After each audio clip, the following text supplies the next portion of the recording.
못했다. 정연서의 손은 떨리고 있었다. 통장을 들여다볼 때마다 숫자들이 그녀를 조롱하는 것 같았다. 잔액 12만 원, 병원비 청구서는 3,200만 원. 그 사이의 거리는 그녀가 결코 건널 수 없는 강처럼 느껴졌다. 28살. 대부분의 또래가 결혼을 준비하거나 경력을 쌓아가는 나이에 연서는 어머니의 목숨을 연장하기 위해 하루하루를 버티고 있었다. 말기 유방암. 의사는 처음 진단을 내렸을 때 조심스럽게 말했다. 치료를 받으면 3년에서 5년은 더 살 수 있을 것이라고. 하지만 치료비가 문제였다.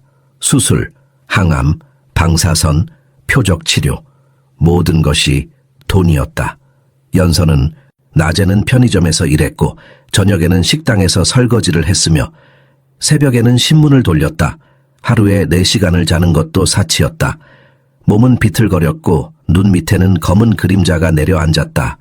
거울을 볼 때마다 낯선 사람이 그녀를 바라보는 것 같았다. 언제부터 이렇게 늙어 보이게 되었을까? 그러던 어느 날 병원에서 전화가 왔다. 목소리는 사무적이고 차갑게 들렸다. 미납된 치료비가 1,500만 원을 넘었으니 이번 주 안에 납부하지 않으면 어머니를 공공병원으로 전원 조치하겠다고. 연서는 전화기를 꽉 쥐었다. 공공병원으로 가면 어떻게 되는지 알고 있었다. 대기 명단에 올라가고 적절한 치료를 제때 받지 못하고 결국 손 쓸 수 없는 상태가 되는 것. 그것은 천천히 죽음을 기다리는 것과 같았다. 연서는 무릎이 꺾였다. 부엌 바닥에 주저앉아 손으로 얼굴을 감쌌다. 울고 싶었지만 눈물조차 나오지 않았다. 너무 지쳐서 울 힘도 없었다. 어떻게 해야 할까? 어디서 그 많은 돈을 구할 수 있을까? 친척들은 이미 등을 돌렸고 친구들은 연락을 끊었으며 은행은 대출을 거부했다. 막다른 골목이었다. 그날 밤 연서는 인터넷을 뒤지다가 채용 공고 하나를 발견했다. 강민재 회장 저택 가정부 채용. 급여는 월 350만 원, 숙식 제공, 주말 휴무. 그녀가 3곳에서 일해서 받는 돈보다 많았다. 손이 떨렸다. 이것은 기회였다. 어쩌면 마지막 기회일지도 몰랐다. 다음 날 아침 연서는 면접을 보러 갔다. 저택은 용산구의 언덕 위에 자리 잡고 있었다. 높은 담장과 철문 너머로 보이는 건물은 마치 외국 영화에서나 볼 법한 모습이었다. 연서는 초인종을 누르고 기다렸다. 잠시 후 문이 열렸고 한 중년 여성이 그녀를 맞았다. 이숙희. 그녀는 자신을 총무라고 소개했다. 첫인상부터 냉정했다. 회색 정장을 말끔히 차려입고 머리는 한 올도 흐트러짐 없이 뒤로 묶여 있었으며 표정은 굳어 있었다. 연서를 위아래로 훑어보는 시선에서 판단의 기운이 느껴졌다. 면접은 거실에서 진행되었다. 대리석 바닥, 크리스털 샹들리에, 창밖으로 보이는 한강. 모든 것이 연서가 살아온 세계와는 동떨어진 곳이었다. 이숙희는 차 한 잔도 권하지 않고 바로 본론으로 들어갔다. 여기서 일하려면 몇 가지 규칙을 지켜야 합니다. 연서는 고개를 끄덕이며 귀를 기울였다. 첫째, 회장님은 방해받는 것을 극도로 싫어하십니다. 필요한 일만 하고 눈에 띄지 마십시오. 둘째, 청소와 요리는 정해진 시간에만 하십시오. 소음을 최소화하세요. 셋째, 그리고 가장 중요한 것은 이숙희는 잠시 말을 멈추고 연서의 눈을 똑바로 바라보았다. 아이에게 절대 가까이 가지 마십시오. 연서는 눈을 깜빡였다. 아이라고요? 회장님의 아들입니다. 7살이고 청각장애가 있습니다. 아이는 특별한 보살핌이 필요하고 그것은 당신의 일이 아닙니다. 아이를 만나게 되더라도 무시하십시오. 관여하지 마세요. 목소리에는 경고가 담겨 있었다. 이숙희는 계속 말했다. 이전 가정부가 아이에게 지나치게 관심을 보였습니다. 장난감을 사주고 말을 걸고 같이 놀아주려고 했죠. 회장님은 그것을 좋아하지 않으셨습니다. 그녀는 한 달 만에 해고되었습니다. 연서는 침을 삼켰다. 메시지는 분명했다. 선을 넘으면 나가게 된다. 알겠습니까? 네, 알겠습니다. 좋습니다. 내일부터 출근하십시오. 면접은 그렇게 끝났다. 연서는 저택을 나서며 가슴이 두근거렸다. 이 일자리를 얻은 것이 다행이면서도 동시에 불안했다. 아이에게 가까이 가지 말라는 말이 계속 머릿속을 맴돌았다. 왜 그런 규칙이 있는 걸까? 아이가 위험한 것일까? 아니면 다른 이유가 있는 걸까? 하지만 지금은 그런 것을 생각할 여유가 없었다. 연서는 곧장 병원으로 향했다. 어머니의 병실 문을 열고 들어가니 침대에 누운 어머니가 눈을 떴다. 창백한 얼굴, 가느다란 손, 산소 호흡기에 연결된 가늘은 튜브. 연서는 어머니의 손을 잡았다. 엄마, 나 일자리 구했어. 어머니는 희미하게 미소 지었다. 잘했구나. 이제 괜찮을 거야. 병원비도 낼 수 있고 치료도 계속할 수 있어. 어머니는 고개를 끄덕이며 연서의 손을 꽉 쥐었다. 그 손길은 따뜻했지만 동시에 너무 약했다. 연서는 가슴이 아팠다. 어머니가 얼마나 더 버틸 수 있을까? 시간이 얼마나 남았을까? 그날 밤 연서는 좁은 원룸으로 돌아와 짐을 쌌다. 많지 않았다. 옷 몇 벌, 세면도구, 어머니 사진 한 장. 모든 것을 가방에 넣고 내일부터 시작될 새로운 삶을 준비했다. 다음 날 아침 연서는 다시 저택 앞에 섰다. 문이 열렸고 이숙희가 그녀를 맞았다. 표정은 여전히 차갑고 무표정했다. 따라오십시오. 연서는 저택 안으로 들어갔다. 대리석 바닥을 밟을 때마다 발소리가 울렸고 그 소리조차 조심스럽게 들렸다. 복도는 길고 넓었으며 양쪽 벽에는 비싼 그림들이 걸려 있었다. 하지만 그 어디에도 생기가 느껴지지 않았다. 마치 박물관 같았다. 아름답지만 차갑고 완벽하지만 텅 빈. 이숙희는 연서를 2층으로 안내했다. 이곳이 당신이 청소할 구역입니다. 서재, 복도, 손님 방 3개. 매일 아침 8시부터 11시까지 청소하십시오. 회장님은 보통 7시에 출근하시니 마주칠 일은 없을 겁니다. 알겠습니다. 그리고 기억하십시오. 아이 방은 복도 끝에 있습니다. 절대 들어가지 마십시오. 연서는 고개를 끄덕였다. 이숙희는 더 이상 말하지 않고 계단을 내려갔다. 연서는 혼자 남겨졌다. 청소 도구를 들고 서재로 향했다. 문을 열자 책 냄새가 코를 찔렀다. 벽 한쪽을 가득 채운 책장, 거대한 책상, 가죽 소파. 모든 것이 먼지 하나 없이 깨끗했다. 연서는 걸레질을 시작했다. 조용히, 천천히, 소리를 내지 않으려고 애썼다. 이 집은 침묵을 요구했고 그녀는 그것을 지켜야 했다. 하지만 그녀는 알지 못했다. 머지않아 그 침묵이 깨질 것이라는 것을, 그리고 그것이 모든 것을 바꿀 것이라는 것을. 연서가 서재 청소를 끝내고 복도로 나왔을 때 어딘가에서 미세한 소리가 들렸다. 처음에는 착각인가 싶었다. 이 집은 너무나 조용했기 때문이다. 하지만 연서는 걸음을 멈추고 귀를 기울였다. 또다시 그 소리가 들렸다. 흐느낌, 아주 작고 떨리는 누군가의 울음소리.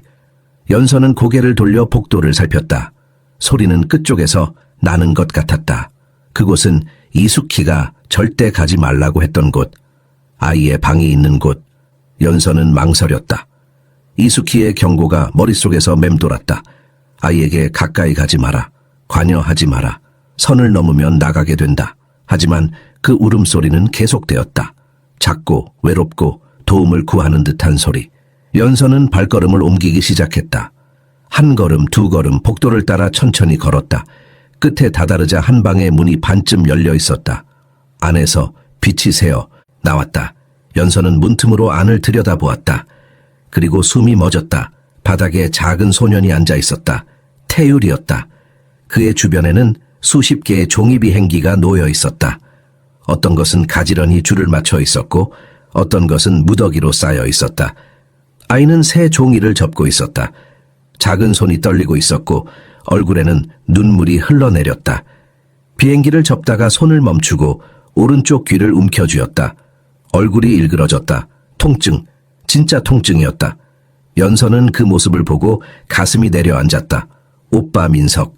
어릴 때 민석이도 그랬다. 귀를 계속 만지고 얼굴을 찡그리고 울음을 참았다. 처음에 엄마는 신경 쓰지 않았다. 그냥 습관이라고 생각했다. 하지만 나중에 병원에 갔을 때 의사는 심각한 중이염이라고 했다. 조금만 늦었어도 청력을 잃을 뻔했다고. 태율이가 다시 한 번 귀를 움켜쥐고 몸을 웅크렸다. 양손으로 머리를 감싸고 작은 몸이 떨렸다. 연서는 더 이상 지켜볼 수 없었다. 규칙 따위는 잊어버렸다. 저 아이는 고통받고 있었고 아무도 도와주지 않았다. 연서는 문을 살며시 밀고 방 안으로 들어갔다. 태율이는 놀라서 고개를 들었다. 낯선 사람을 보고 움찔했다. 연서는 천천히 다가가며 손을 들어 보였다. 괜찮다는 신호, 해치지 않겠다는 뜻. 태유리는 조심스럽게 그녀를 바라보았다. 큰 눈에는 두려움과 호기심이 섞여 있었다. 연서는 태유리 옆에 조용히 앉았다. 그리고 바닥에 놓인 종이 비행기 하나를 집었다. 날개가 삐뚤어져 있었다. 한쪽은 위로 꺾여 있고 다른 쪽은 아래로 쳐져 있었다. 연서는 조심스럽게 날개를 펴고 각도를 맞췄다. 손끝으로 날개 끝을 눌러 형태를 잡고 균형을 맞췄다. 그리고 태유리에게 건넸다. 아이는 비행기를 받아들고 눈을 반짝였다. 그리고 작은 미소를 지었다. 아주 작지만 진짜 미소였다. 오랜만에 짓는 미소 같았다. 연서는 가슴이 따뜻해졌다. 연서는 옆에 놓인 새 종이를 하나 집었다. 그리고 천천히 접기 시작했다. 반으로 접고 모서리를 맞추고 날개를 펼친다. 손가락의 움직임 하나하나를 천천히 보여주었다. 태유리는 눈을 떼지 않고 지켜보았다. 집중한 눈빛, 배우고 싶어하는 눈빛. 비행기가 완성되었다. 연서는 그것을 태유리 앞에 놓았다. 아이는 비행기를 집어들고 돌려보며 관찰했다. 날개의 각도, 몸통에 접힌 선, 균형. 모든 것을 눈으로 익혔다. 그리고 태유리는 두 손을 가슴에 모으고 고개를 숙였다. 감사하다는 뜻, 수어였다. 연서는 알아보았다. 예전에 복지관에서 자원봉사를 할 때 배운 적이 있었다. 연서도 손을 가슴에 얹으며 미소 지었다. 천만에요. 괜찮아요. 태유리는 다시 미소 지었다. 이번에는 더 환하게. 그 미소 속에는 오랫동안 잊고 있었던 무언가가 담겨 있었다. 희망, 누군가 자신을 봐주고 있다는 안도감, 혼자가 아니라는 깨달음. 하지만 그 순간은 오래가지 않았다. 복도에서 발소리가 들렸다. 단단한 구두 소리, 이수키였다. 연서는 깜짝 놀라 일어섰다. 태유리는 불안한 눈빛으로 그녀를 바라보았다. 가지마. 그 눈빛이 말하고 있었다. 연서는 태유리의 머리를 쓰다듬으며 미소 지었다. 다시 올게.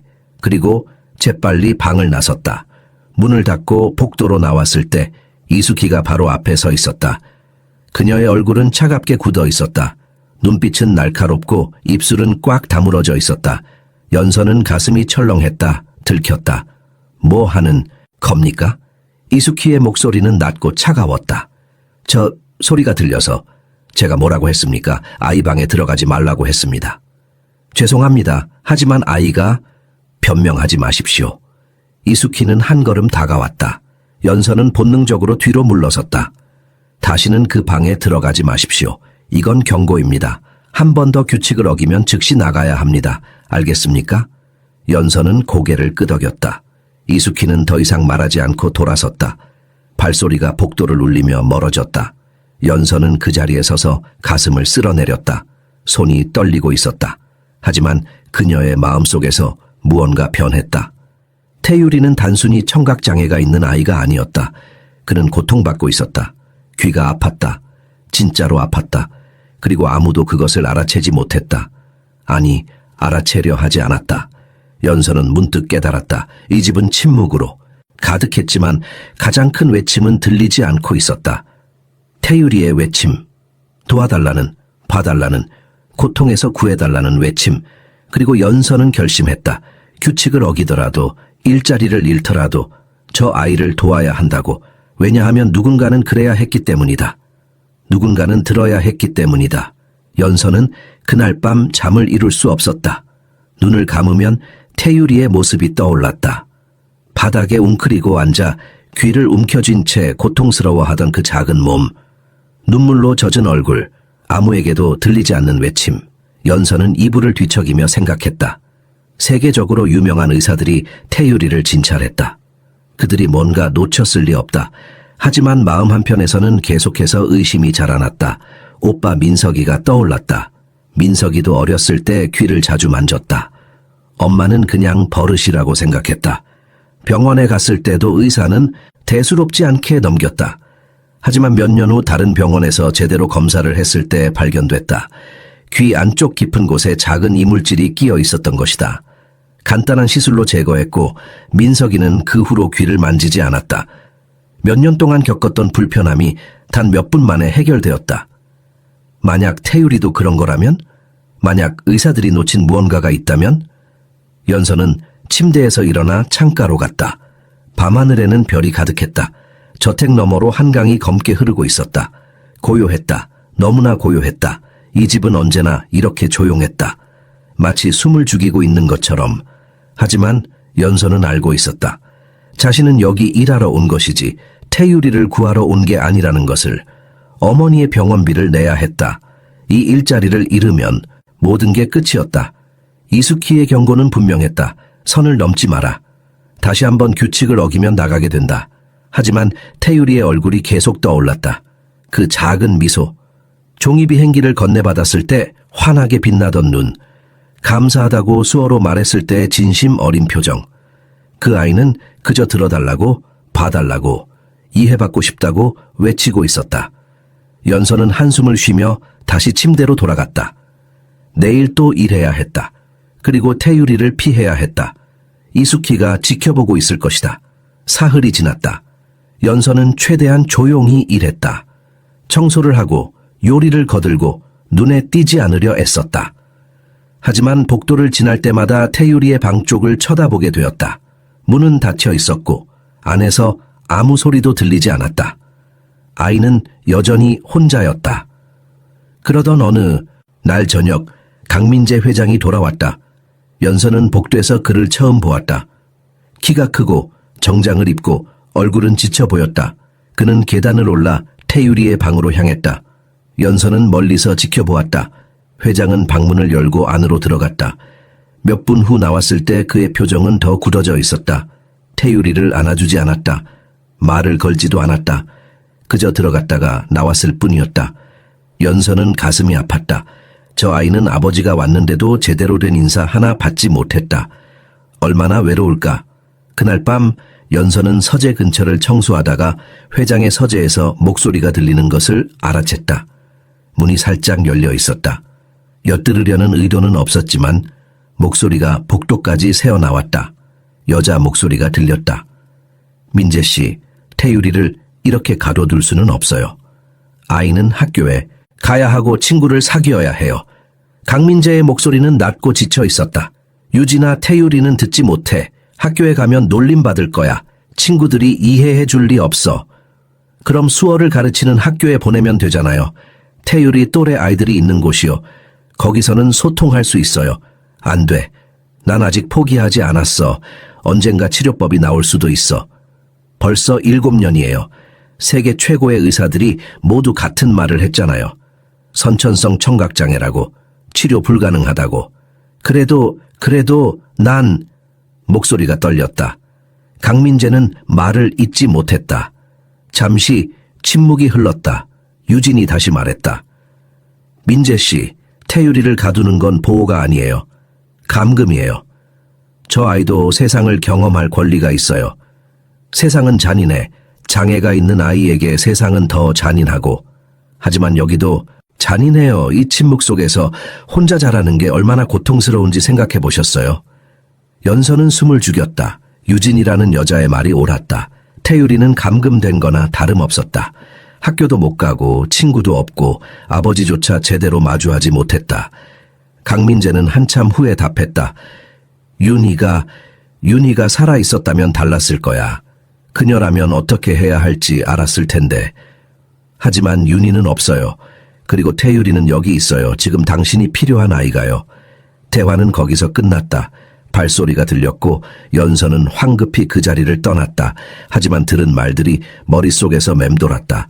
태유리는 단지 귀가 안 들리는 것뿐만 아니라 세상으로부터 완전히 단절되어 있었다. 아버지는 그를 사랑하지만 동시에 피하고 있었다. 죄책감 때문에, 아내를 잃은 슬픔 때문에. 다음 날 오후 연서는 2층을 청소하다가 태유리의 방 앞을 지나가게 되었다. 문이 반쯤 열려 있었다. 안을 들여다보니 태유리가 창가에 서 있었다. 손에는 종이 비행기가 들려 있었다. 그는 비행기를 날리려고 했지만 창문은 잠겨 있었다. 비행기는 유리에 부딪혀 바닥에 떨어졌다. 태유리는 다시 주워서 날렸다. 또 떨어졌다. 다시 주웠다. 다시 날렸다. 계속해서 반복했다. 하지만 창문은 열리지 않았다. 결국 태유리는 포기하고 바닥에 주저앉았다. 무릎을 껴안고 고개를 숙였다. 작은 어깨가 떨렸다. 연서는 더 이상 참을 수 없었다. 규칙 따위는 중요하지 않았다. 저 아이는 도움이 필요했다. 그녀는 방으로 들어가 태율이 옆에 조용히 앉았다. 태율이는 고개를 들어 그녀를 보았다. 놀라지 않았다. 오히려 반가운 듯했다. 연서는 미소 지으며 손을 내밀었다. 태율이는 주저없이 그녀의 손을 잡았다. 그들은 말없이 그렇게 앉아 있었다. 침묵 속에서도 무언가가 통했다. 연서는 깨달았다. 이 아이에게 필요한 건 치료가 아니라 누군가가 곁에 있어주는 것이었다. 누군가 자신을 보고 이해하고 함께 있어주는 것. 그것만으로도 충분했다. 그리고 그 순간 연서는 결심했다. 무슨 일이 있어도 이 아이를 돕겠다고. 일자리를 잃더라도 이수키에게 혼나더라도 태율이를 혼자 두지 않겠다고. 연서는 태율이 옆에 앉아 그의 고통을 자신의 것처럼 느꼈다. 아이의 눈에는 수없이 반복된 실패의 흔적이 담겨 있었다. 바닥에 떨어진 종이 비행기들, 꿈을 담았지만 날지 못한 것들. 연서는 그중 하나를 집어들었다. 날개를 펴고 각도를 조정했다. 그리고 망설임 없이 창문으로 다가갔다. 창문 손잡이는 오랫동안 잠겨 있었는지 뻣뻣했다. 연서는 힘을 주어 돌렸다. 딸깍, 잠금 장치가 풀렸다. 그리고 천천히 창문을 밀어 열었다. 순간 바깥 공기가 방 안으로 밀려 들어왔다. 신선하고 시원하고 살아있었다. 몇 년 동안 닫혀있던 공간에 처음으로 세상이 들어온 것이다. 커튼이 바람에 흔들렸다. 햇빛이 더욱 환하게 쏟아졌다. 방 안의 공기가 움직이기 시작했다. 태율이는 놀란 얼굴로 연서를 바라보았다. 눈이 커졌다. 입이 살짝 벌어졌다. 그는 천천히 일어나 창가로 다가왔다. 바람이 그의 머리카락을 흔들었다. 태율이는 손을 내밀어 바람을 느꼈다. 신기한 듯 손가락을 펼쳤다 오므렸다. 바람은 보이지 않지만 느껴졌다. 연서는 조정한 비행기를 태율이에게 건넸다. 그리고 창밖을 가리키며 고개를 끄덕였다. 날려봐. 진짜로 날려봐. 태율이는 비행기를 받아들고 잠시 망설였다. 수없이 시도했지만 번번이 실패했던 일이었다. 하지만 이번에는 달랐다. 창문이 열려 있었다. 바람이 불고 있었다. 연서가 옆에 있었다. 태율이는 심호흡을 하고 팔을 뒤로 당겼다. 그리고 힘껏 던졌다. 비행기는 창밖으로 날아갔다. 이번에는 유리에 부딪히지 않았다. 공중으로 솟아올랐다. 바람을 타고 부드럽게 활공했다. 햇빛을 받으며 반짝였다. 천천히 우아하게 아래로 내려가며 정원의 잔디밭에 내려앉았다. 처음으로 진짜 날았다. 태율이의 눈이 엄청나게 커졌다. 입이 벌어졌다. 그는 믿을 수 없다는 듯 창밖을 내다보았다. 자기가 만든 비행기가 진짜로 날았다. 하늘을 날았다. 자유롭게. 그리고 웃음이 터졌다. 소리 없는 웃음이었지만 얼굴 전체가 환하게 빛났다. 눈이 초승달처럼 휘어졌고 볼이 발갛게 상기되었다. 태율이는 손뼉을 치며 뛰어올랐다. 연서를 향해 돌아보며 환하게 웃었다. 그 웃음 속에는 몇 년 동안 억눌렸던 기쁨이 폭발하듯 쏟아졌다. 연서도 웃었다. 가슴이 따뜻해졌다. 이 작은 순간이 얼마나 큰 의미인지 알 수 있었다. 태율이에게 이것은 단순히 비행기가 날아간 것이 아니었다. 자신의 꿈이 실현된 것이었다. 갇혀있던 것이 자유로워진 것이었다. 태율이는 급하게 다른 비행기들을 주워 모았다. 하나씩 창밖으로 날렸다. 어떤 것은 멀리 날아갔고 어떤 것은 짧게 날았지만 모두 날았다.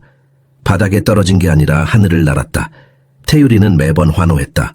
웃고 뛰고 기뻐했다. 연서는 그 모습을 지켜보며 눈물이 핑 돌았다. 이렇게 간단한 일이었다. 창문을 열어주는 것. 그것만으로도 아이의 세상은 달라졌다. 비행기를 다 날리고 난 후 태율이는 연서에게 다가왔다. 그리고 갑자기 손을 들어 무언가를 표현하기 시작했다. 수어였다. 태율이는 자신의 가슴을 가리키고 두 손을 모아 벌렸다. 자기 이름을 말하는 것이었다. 태율. 연서는 이해했다. 태율이는 자기를 소개하고 있었다. 연서는 손가락으로 공중에 자신의 이름을 썼다. 연서. 천천히 한 글자씩. 태율이는 입으로 따라했다. 연서. 소리는 불분명했지만 시도하고 있었다. 듣지 못하니 발음이 정확하지 않았지만 그래도 하려고 했다. 연서는 고개를 끄덕이며 격려했다. 잘했어. 정말 잘했어. 태유리는 다시 웃었다. 그리고 갑자기 연서의 손을 잡았다. 그녀를 자기 귀 쪽으로 이끌었다. 오른쪽 귀. 연서는 조심스럽게 손을 가까이 가져갔다. 태유리는 그녀의 손을 귀에 갖다 댔다. 연서는 느꼈다. 미세한 열기, 약간의 부기, 그리고 태유리가 얼굴을 찡그렸다. 아프다는 표정. 그는 연서의 손을 더 눌렀다. 보라고. 느껴보라고. 진짜로 아프다고. 연서는 고개를 끄덕였다. 알았어. 느꼈어. 진짜 아픈 거 맞아. 나도 이제 알아. 태유리는 안도한 듯 한숨을 쉬었다. 드디어 누군가 알아줬다. 몇 년 동안 아무도 믿어주지 않았던 것을 드디어 누군가 봐줬다. 태유리는 연서를 꼭 안았다. 작은 팔로 그녀의 허리를 감쌌다. 연서도 아이를 안아주었다. 두 사람은 그렇게 한참을 있었다. 말은 필요 없었다. 소리는 필요 없었다. 그저 서로가 있다는 것만으로 충분했다. 하지만 그들은 몰랐다. 복도 저편에서 누군가 이 모든 것을 지켜보고 있다는 것을. 이숙희였다. 그녀는 문틈 사이로 방 안을 보고 있었다. 표정은 차갑게 굳어 있었다. 눈빛은 날카로웠다. 열린 창문, 날아간 비행기들, 웃고 있는 태유리, 그리고 그 옆에서 아이를 안아주고 있는 연서. 이숙희는 이를 악물었다. 이것은 문제였다. 큰 문제였다. 연서는 단순히 규칙을 어긴 것이 아니었다.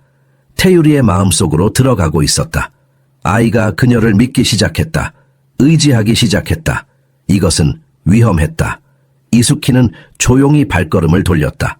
하지만 그녀의 마음속에서는 이미 계획이 짜지고 있었다. 이 상황을 끝내야 했다. 연서를 제거해야 했다. 어떤 식으로든.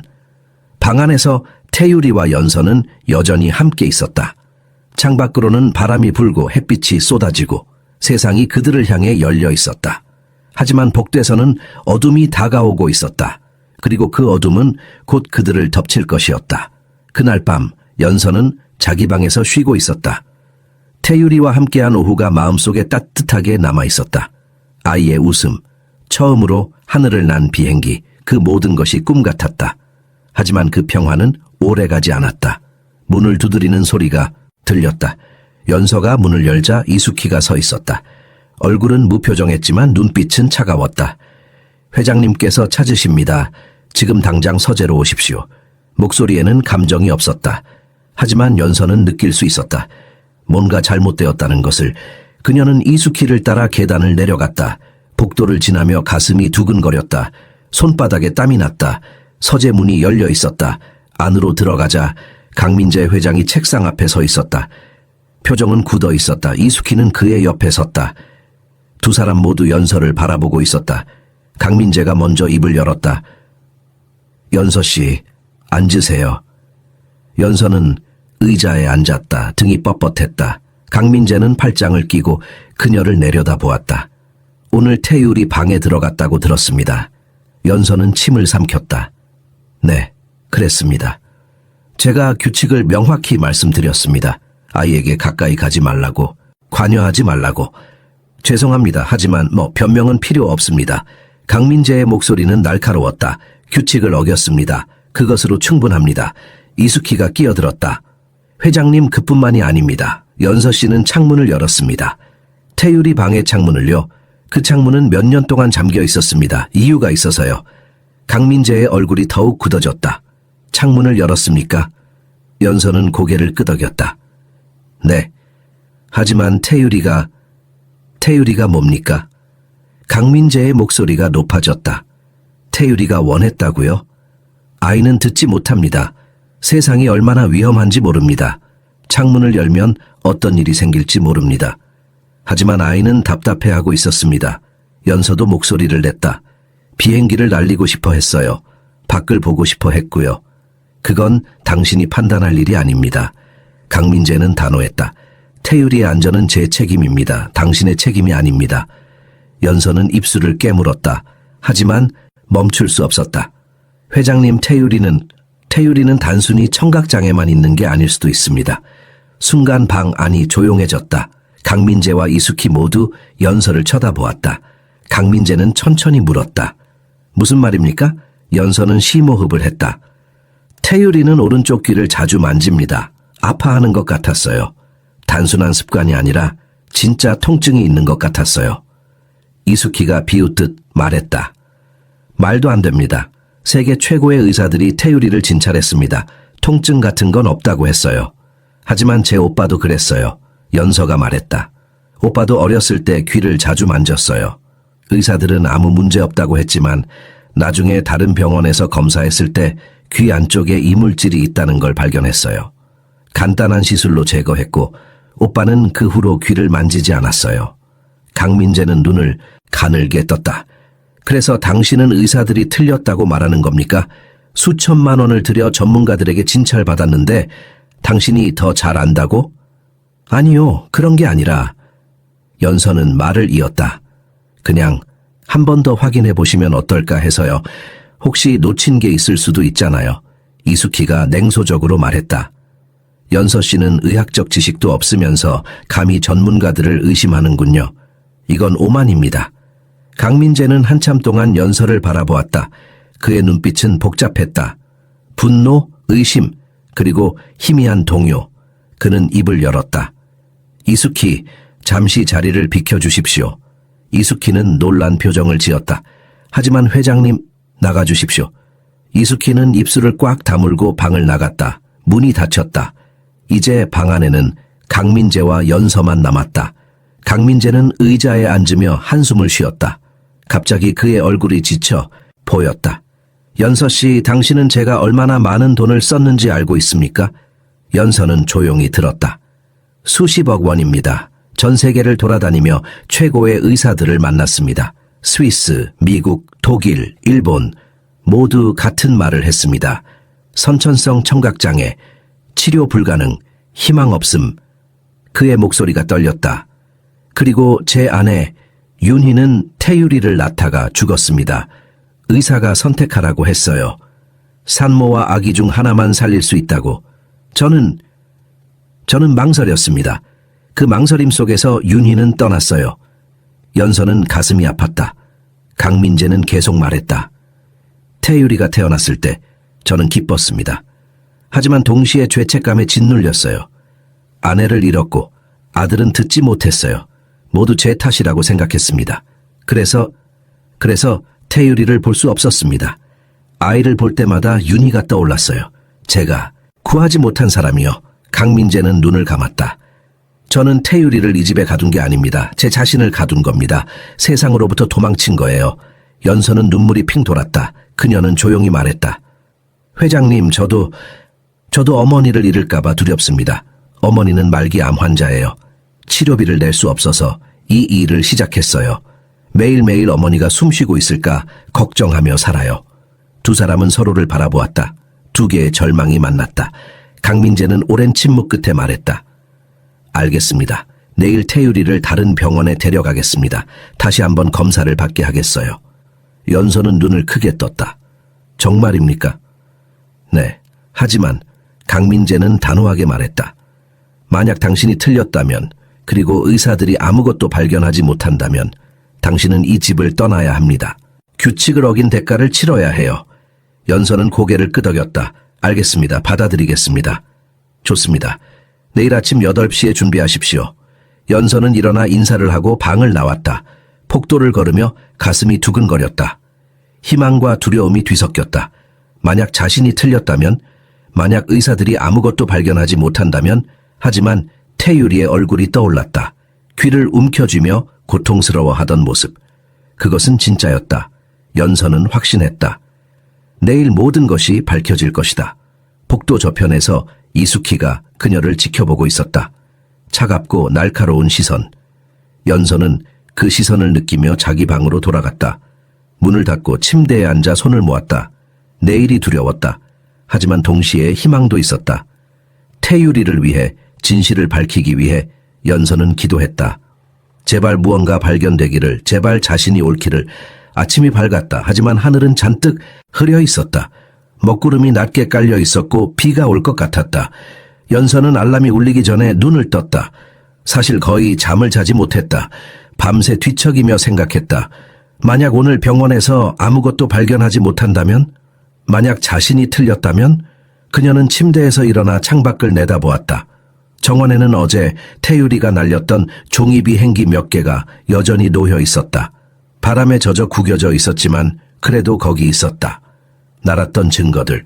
연서는 옷을 갈아입고 주방으로 내려갔다. 평소보다 일찍 일어났기 때문에 아직 아무도 없었다. 그녀는 커피를 내려 마시며 마음을 진정시키려 했다. 손이 떨렸다. 컵을 잡을 때도 조심스러웠다. 발소리가 들렸다. 강민재 회장이 주방으로 들어왔다. 그도 잠을 제대로 자지 못한 것 같았다. 눈 밑에는 다크서클이 있었고 얼굴은 창백했다. 정장은 입었지만 넥타이는 느슨하게 매여 있었다. 일찍 일어나셨네요. 강민재가 말했다. 잠을 못 잤습니다. 연서가 솔직하게 답했다. 저도 마찬가지입니다. 강민재는 커피 한 잔을 따라 창가에 섰다. 한참 동안 아무 말도 하지 않았다. 그러다 조용히 말했다. 어젯밤 태율이 방에 갔습니다. 연서는 귀를 기울였다. 아이가 자고 있었어요. 하지만 자면서도 손을 귀에 대고 있더군요.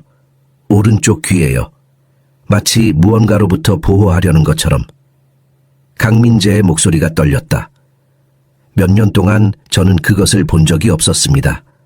아니, 보지 않았던 거죠. 보고 싶지 않았으니까 태율이가 고통받고 있다는 걸 인정하기 싫었어요. 이미 충분히 고통스러운데 더 이상의 고통은 견딜 수 없을 것 같았어요. 그는 고개를 돌려 연서를 바라보았다. 만약 당신이 맞다면 제가 몇 년 동안 아이를 방치했다는 뜻입니다. 아버지로서 실격이죠. 연서는 조심스럽게 말했다. 회장님은 최선을 다하셨습니다. 세계 최고의 의사들에게 보이셨잖아요. 하지만 제대로 보지 않았습니다. 아이를요. 의사들의 말만 듣고 태율이 자체를 보지 않았어요. 침묵이 흘렀다. 연서는 위로의 말을 찾으려 했지만 적절한 말이 없었다. 그저 그 무게를 함께 나눌 수밖에 없었다. 강민재가 다시 말했다. 만약 오늘 아무것도 발견되지 않는다면 그대로 받아들이겠습니다. 그리고 당신에게 약속한 대로 떠나달라고 부탁할 것입니다. 하지만 개인적으로는 그는 잠시 멈췄다. 당신이 맞기를 바랍니다. 진심으로요. 8시 30분. 세 사람은 채 탔다. 강민재가 운전하고 연서는 조수석에, 태율이는 뒷좌석에 앉았다. 아이는 긴장한 얼굴이었다. 주먹을 꽉 쥐고 있었고 다리를 떨고 있었다. 병원이 무서웠던 것이다. 지금까지 수없이 병원을 다녔지만 좋은 기억이 없었다. 연서는 뒤를 돌아보며 태율이에게 미소 지었다. 엄지를 치켜 세웠다. 괜찮아. 잘 될 거야. 태율이는 작게 고개를 끄덕였다. 하지만 여전히 불안해 보였다. 차는 강남구에 있는 대형 병원으로 향했다. 서울 아산병원. 국내 최고의 의료시설 중 하나였다. 강민재는 이미 예약을 해놨고 최고의 이비인후과 전문의를 섭외했다. 병원에 도착하자 직원들이 나와 그들을 맞았다. 강민재의 이름은 여기서도 힘이 있었다. 대기실을 거치지 않고 바로 진료실로 안내되었다. 진료실은 넓고 깨끗했다. 최신 장비들이 즐비했고 한쪽 벽에는 의학 서적들이 빼곡히 꽂혀 있었다. 의사가 들어왔다. 50대 중반의 남자로 회색 머리에 안경을 쓰고 있었다. 이름표에는 백준혁이라고 적혀 있었다. 강 회장님 뵙게 되어 영광입니다. 백준혁이 악수를 청했다. 강민재가 답했다. 백 선생님 부탁드립니다. 백준혁은 태율이를 보며 부드럽게 미소 지었다. 안녕 태율아.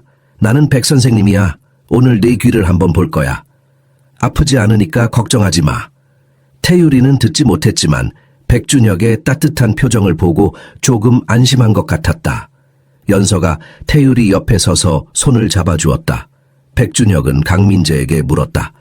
증상이 어떻습니까? 강민재가 설명했다. 아이가 오른쪽 귀를 자주 만집니다. 통증이 있는 것 같아요. 그리고 가끔 얼굴을 찡그립니다. 이전에 진찰받은 적은 여러 번 있습니다. 하지만 모두 청각장애 외에는 문제 없다고 했습니다. 백준혁은 고개를 끄덕이며 기록을 확인했다. 알겠습니다. 그럼 시작하겠습니다. 태율이는 진찰 의자에 앉았다.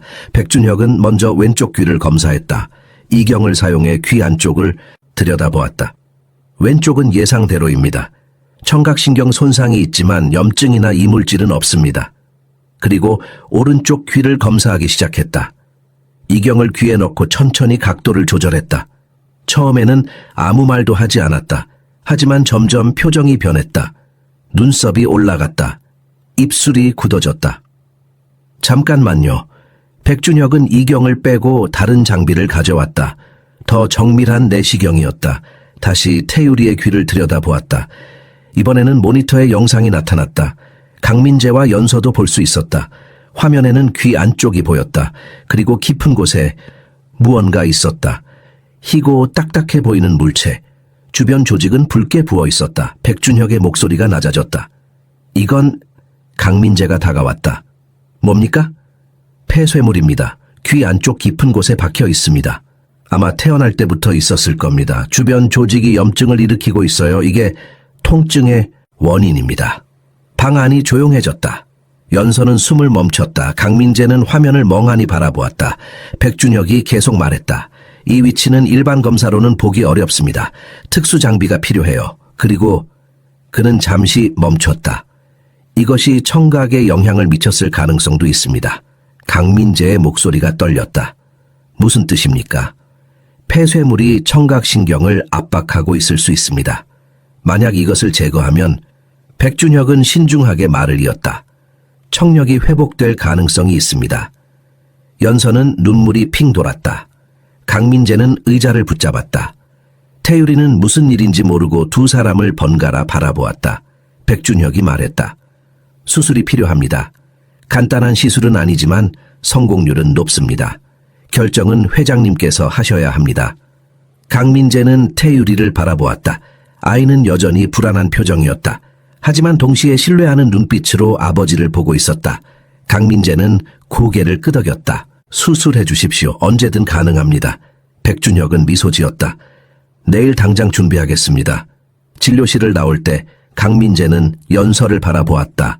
그의 눈에는 눈물이 고여 있었다. 당신이 맞았습니다. 정말 맞았어요. 연서도 울고 있었다. 태유리가 이제 들을 수 있을까요? 모르겠습니다. 하지만 가능성이 있습니다. 그것만으로도 충분합니다. 세 사람은 병원을 나와 채 탔다.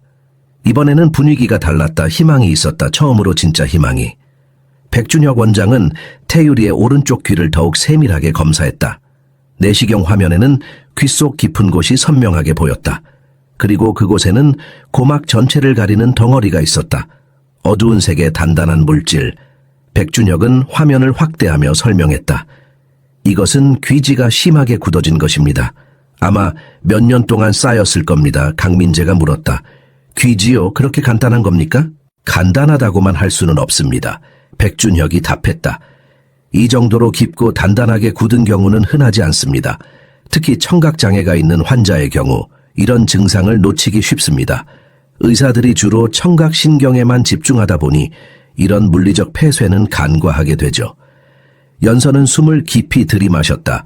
자신이 옳았다. 태유리의 고통은 진짜였다. 백준혁이 계속 설명했다. 이 덩어리가 고막을 계속 압박하고 있었습니다. 그래서 통증이 발생한 겁니다. 그리고 그는 잠시 멈췄다. 이것이 청력에도 영향을 미쳤을 가능성이 있습니다. 어떻게요? 강민재가 급하게 물었다. 귀지가 고막을 완전히 막으면 소리 전달이 차단됩니다. 만약 왼쪽 귀가 선천적으로 문제가 있고 오른쪽 귀도 이렇게 막혀 있었다면 백준혁은 신중하게 말을 이었다. 태유리는 실제로는 한쪽 귀는 들을 수 있었을지도 모릅니다. 하지만 막혀 있어서 듣지 못한 거죠. 방 안이 조용해졌다. 강민재는 입술을 깨물었다. 연서는 눈물이 핑 돌았다. 백준혁이 말했다. 지금 바로 제거할 수 있습니다. 간단한 시술입니다. 몇 분이면 끝납니다. 강민재는 태유리를 바라보았다. 아프지 않습니까? 불편할 수는 있지만 심한 통증은 없습니다. 귀 세척을 하는 겁니다. 강민재는 고개를 끄덕였다. 해주십시오. 백준혁은 간호사를 불렀다. 준비가 시작되었다. 따뜻한 물, 주사기, 받침 그릇. 태유리는 의자에 앉아 긴장한 얼굴로 지켜보았다. 연서가 다가가 그의 손을 잡았다. 괜찮아. 금방 끝나. 태유리는 그녀를 바라보며 작게 고개를 끄덕였다. 백준혁은 부드럽게 설명하며 시술을 시작했다. 태유리가 듣지 못하더라도 목소리의 톤은 안심시키는 효과가 있었다. 자, 이제 물로 씻어낼 거야. 조금 이상한 느낌이 들 수 있지만 아프지는 않아. 주사기에 따뜻한 물을 채워 천천히 귀 안으로 주입했다. 물이 귀 속으로 들어가자 태유리는 움찔했다. 하지만 참았다. 연서가 손을 꽉 쥐어주었다. 물이 빠져나오기 시작했다. 그리고 함께 어두운 조각들이 나왔다. 작은 부스러기들, 그것들이 받침 그릇에 떨어졌다. 백준혁은 계속해서 물을 주입하고 씻어냈다. 조금씩 더 큰 조각들이 나오기 시작했다. 그리고 마침내 큰 덩어리가 나왔다. 완두콩만 한 크기의 단단한 덩어리. 그것이 그릇에 떨어지자 모두가 숨을 멈췄다. 백준혁은 다시 내시경으로 귀 안을 확인했다. 이번에는 고막이 선명하게 보였다. 붉게 부어 있었지만 온전했다. 손상되지 않았다. 고막은 정상입니다. 백준혁이 말했다. 이제 테스트를 해봐야겠습니다. 그는 태유리의 시야 밖으로 이동했다. 그리고 손뼉을 쳤다. 짝! 태유리가 고개를 돌렸다. 소리가 난 쪽을 향해. 눈이 커졌다. 입이 벌어졌다. 백준혁은 다시 손뼉을 쳤다. 이번에는 반대편에서 짝! 태유리가 다시 그쪽을 바라보았다. 그의 얼굴에는 놀라움이 가득했다. 백준혁은 음차를 꺼내 울렸다. 딩 높고 맑은 소리가 방 안에 울려 퍼졌다. 태유리는 손을 귀에 가져갔다. 하지만 이번에는 아픔 때문이 아니었다. 놀라움 때문이었다. 그리고 태유리의 입에서 소리가 나왔다. 들려요. 목소리는 거칠고 불분명했다. 오랫동안 사용하지 않은 성대였기 때문이다. 하지만 분명한 말이었다. 자신이 들었다는 것을. 강민재는 무릎이 꺾였다. 바닥에 주저앉으며 두 손으로 얼굴을 감쌌다. 그리고 울기 시작했다. 목 놓아 울었다. 7년 동안 참아왔던 모든 감정이 터져 나왔다. 죄책감, 슬픔, 후회, 그리고 이제는 기쁨까지. 태유리는 의자에서 내려와 아버지에게 달려갔다. 아빠의 팔을 붙잡고 얼굴을 쳐다보며 다시 말했다. 아빠, 들려요. 소리가 들려요. 강민재는 아들을 꽉 껴안았다. 온 힘을 다해 안았다. 태유리도 아빠를 안았다. 두 사람은 그렇게 한참을 울었다. 방 안의 모든 사람들이 그 모습을 보며 눈물을 흘렸다. 연서는 벽에 기대서서 손으로 입을 막았다. 눈물이 멈추지 않았다. 믿었다. 그녀는 믿었고 그것이 옳았다. 태유리는 이제 들을 수 있었다. 백준혁도 감동한 표정으로 지켜보았다. 몇 가지 추가 검사가 필요합니다. 하지만 예비 결과로는 오른쪽 귀의 청력이 정상 범위에 있는 것으로 보입니다. 강민재가 고개를 들었다. 얼굴은 눈물로 범벅이었다. 왼쪽 귀는요? 왼쪽은 여전히 선천적 청각장애입니다. 하지만 한쪽 귀만으로도 충분히 들을 수 있습니다. 태유리는 이제 소리를 들을 수 있습니다. 강민재는 다시 태유리를 안았다. 그리고 수없이 중얼거렸다. 미안해, 정말 미안해. 태유리는 아빠의 목소리를 들었다. 처음으로 아빠의 목소리를, 따뜻하고 떨리고 사랑이 담긴 목소리. 백준혁이 말했다. 앞으로 언어 치료가 필요할 겁니다. 태유리는 듣지 못했기 때문에 말을 제대로 배우지 못했어요. 하지만 이제 들을 수 있으니 배울 수 있습니다. 시간이 걸리겠지만 가능합니다. 강민재는 고개를 끄덕였다. 뭐든 하겠습니다. 뭐든요. 추가 검사가 진행되었다. 청력 테스트, 고막 검사, 신경 반응 검사. 모든 결과는 긍정적이었다. 태유리의 오른쪽 귀는 정상적으로 기능하고 있었다. 병원을 나올 때 하늘은 여전히 흐렸다. 하지만 비는 오지 않았다. 오히려 구름 사이로 햇빛이 새어나오고 있었다. 주차장으로 걸어가는 동안 태유리는 모든 소리에 반응했다. 차 소리, 사람들의 발걸음, 소리, 새소리. 매번 고개를 돌려 소리의 출처를 찾았다. 신기하고 놀랍고 경이로웠다. 강민재는 연서를 멈춰 세웠다. 연서 씨, 연서가 돌아보았다. 고맙습니다. 강민재의 목소리는 진심으로 가득했다. 당신이 아니었다면 태유리는 평생 고통 속에서 살았을 겁니다. 당신은 제 아들을 구했습니다. 연서는 고개를 저었다. 저는 그냥, 아닙니다. 당신은 모든 것을 걸었습니다. 일자리를, 안정을, 모든 것을요. 제 아들을 위해서. 강민재는 눈물을 닦았다. 저는 절대 잊지 않을 겁니다. 차에 탔을 때 강민재는 라디오를 켰다. 음악이 흘러나왔다. 부드러운 멜로디. 태유리는 눈을 크게 뜨고 소리에 집중했다. 음악. 처음 듣는 음악. 그는 웃었다. 환하게, 행복하게. 그리고 연서를 돌아보며 엄지를 치켜 세웠다. 고마워요. 연서도 웃으며 답했다. 천만에. 차는 저택으로 향했다. 사람 모두의 마음속에는 새로운 시작이 펼쳐지고 있었다. 하지만 그들은 몰랐다. 저택에서 누군가 그들을 기다리고 있다는 것을. 그리고 그 누군가는 이 변화를 결코 환영하지 않는다는 것을. 소리가 7회의 침묵을 뚫고 들어왔다. 태유리는 들었다. 정말로 들었다. 검사실에서 백준혁 원장이 태유리의 시야 밖에서 물었다. 태유라, 내 목소리가 들리니? 태유리는 고개를 돌렸다. 소리가 나는 쪽을 향해. 그리고 입을 열었다. 목소리는 거칠고 어색했지만 분명한 말이었다. 들려요. 그 두 단어가 방 안에 터졌다. 기적처럼. 강민재는 무너졌다. 그는 무릎을 꿇고 바닥에 주저앉아 울기 시작했다. 몸 전체가 떨렸다. 7년 동안 쌓인 죄책감, 슬픔, 후회, 그리고 이제 믿을 수 없는 기쁨이 한꺼번에 쏟아져 나왔다. 태유리는 의자에서 뛰어내려 아빠에게 달려갔다. 작은 손으로 아빠의 얼굴을 만지며 말했다. 아빠 목소리 들려요. 강민재는 아들을 꽉 껴안았다. 온 힘을 다해 안았다. 마치 놓치면 다시는 붙잡을 수 없을 것처럼. 그는 아들의 머리에 얼굴을 묻고 계속 울었다. 미안해. 정말 미안해. 몰랐어. 아빠가 몰랐어. 태유리는 아빠의 목소리를 들었다. 처음으로. 따뜻하고 떨리는 목소리. 사랑이 담긴 목소리. 그는 아빠를 더 꽉 안았다. 연서는 방 한쪽 구석에 서서 두 사람을 바라보았다. 눈물이 멈추지 않았다. 손으로 입을 막고 조용히 울었다. 그녀는 믿었다. 태유리를 믿었고 자신의 직감을 믿었다. 그리고 그것이 옳았다. 백준혁 원장도 감동한 표정으로 지켜보았다. 의사로서 수많은 환자를 봤지만 이런 순간은 드물었다. 그는 조심스럽게 말했다. 추가 검사가 더 필요합니다. 청력의 정확한 범위를 파악해야 하고 언어치료 계획도 세워야 합니다. 강민재는 고개를 들었다. 얼굴은 눈물 범벅이었지만 눈빛은 살아있었다. 뭐든 하겠습니다. 필요한 건 다 해주십시오. 왼쪽 귀는 여전히 선천적 청각장애입니다. 백준혁이 설명했다. 하지만 오른쪽 귀만으로도 충분히 들을 수 있습니다.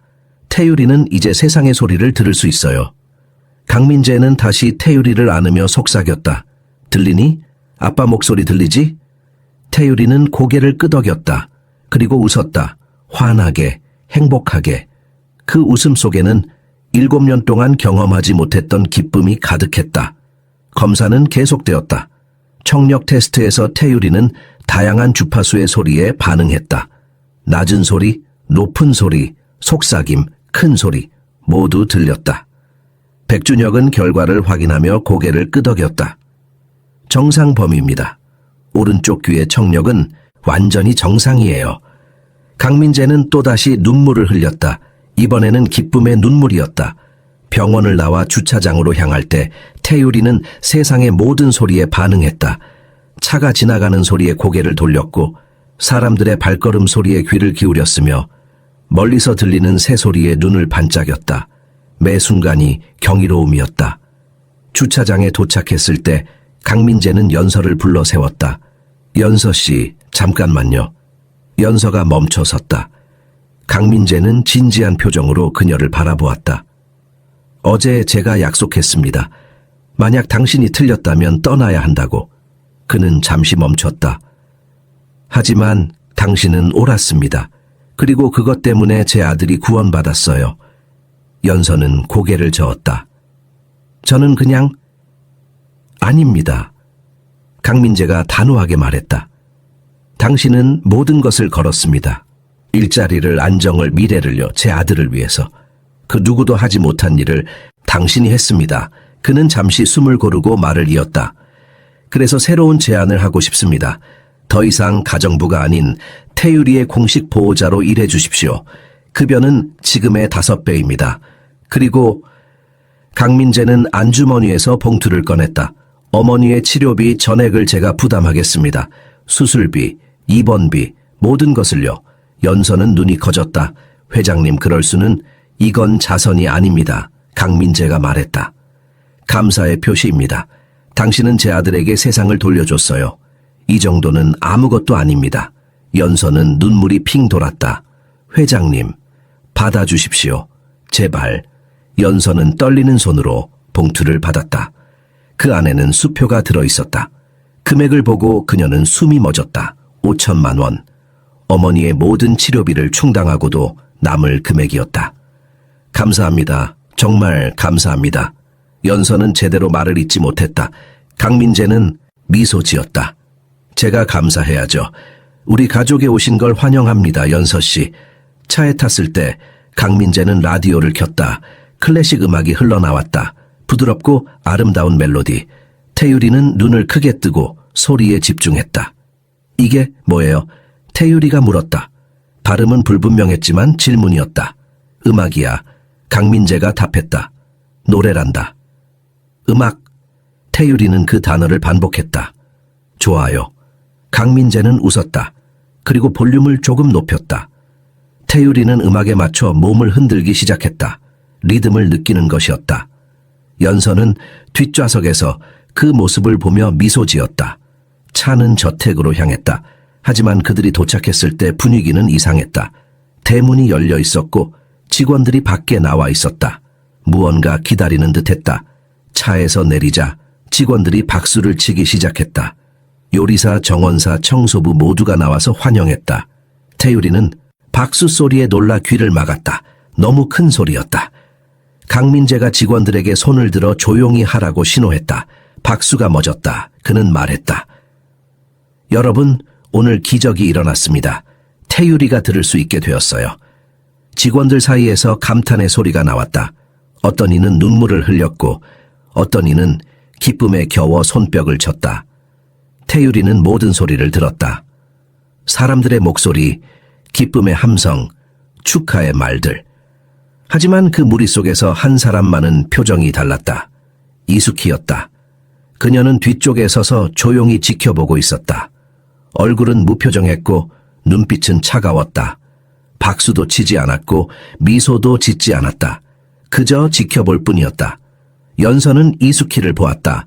두 사람의 눈이 마주쳤다. 이숙희는 천천히 고개를 돌려 안으로 들어갔다. 그 뒷모습에는 묘한 긴장감이 감돌았다. 하지만 지금은 기쁨의 순간이었다. 태유리는 아빠의 손을 잡고 집 안으로 들어갔다. 처음으로 자신의 발걸음 소리를 들으며, 처음으로 자신의 숨소리를 들으며, 처음으로 세상과 연결되며, 거실에 들어서자 강민재는 큰 소리로 말했다. 태유라, 이제부터 이 집은 달라질 거야. 더 이상 조용하지 않을 거야. 음악도 들리고 웃음소리도 들리고 모든 소리가 가득할 거야. 태유리는 환하게 웃으며 고개를 끄덕였다. 좋아요, 아빠. 그 순간 모든 것이 변했다. 7년 동안 침묵했던 집이 드디어 숨을 쉬기 시작했다. 하지만 어둠 속 어딘가에서 이숙희는 조용히 계획을 세우고 있었다. 변화는 위협이었다. 그리고 그녀는 위협을 제거하는 법을 알고 있었다. 태유리가 들을 수 있다는 소식은 저택 전체에 퍼졌다. 복도마다, 방마다 사람들은 그 기적에 대해 속삭였다. 요리사는 부엌에서 눈물을 흘렸고 정원사는 정원에서 기도를 올렸으며 청소부들은 서로 껴안고 기뻐했다. 모두가 행복해했다. 하지만 한 사람만은 아니었다. 이숙희는 창고에 혼자 서 있었다. 밖에서 들려오는 태유리의 목소리가 귀를 찔렀다. 아빠, 이 소리 뭐예요? 연서 누나, 저거 들려요. 살아있고 호기심 가득하고 생기 넘치는 목소리. 이숙희는 이를 악물었다. 15년. 그녀는 이 집에서 15년을 일했다. 강민재 회장의 아버지 때부터 이 집을 지켜왔다. 서윤희 여사가 살아있을 때도 돌아가신 후에도 그녀는 이 집의 질서를 유지했다. 모든 것을 통제했고 모든 것을 관리했다. 그녀 없이는 이 집이 돌아가지 않았다. 하지만 이제 모든 것이 무너지고 있었다. 정연서라는 여자가 나타난 후부터 겨우 몇 주 만에 그녀는 모든 것을 뒤집어 놓았다. 규칙을 어겼고 회장을 설득했으며 태유리의 마음을 얻었다.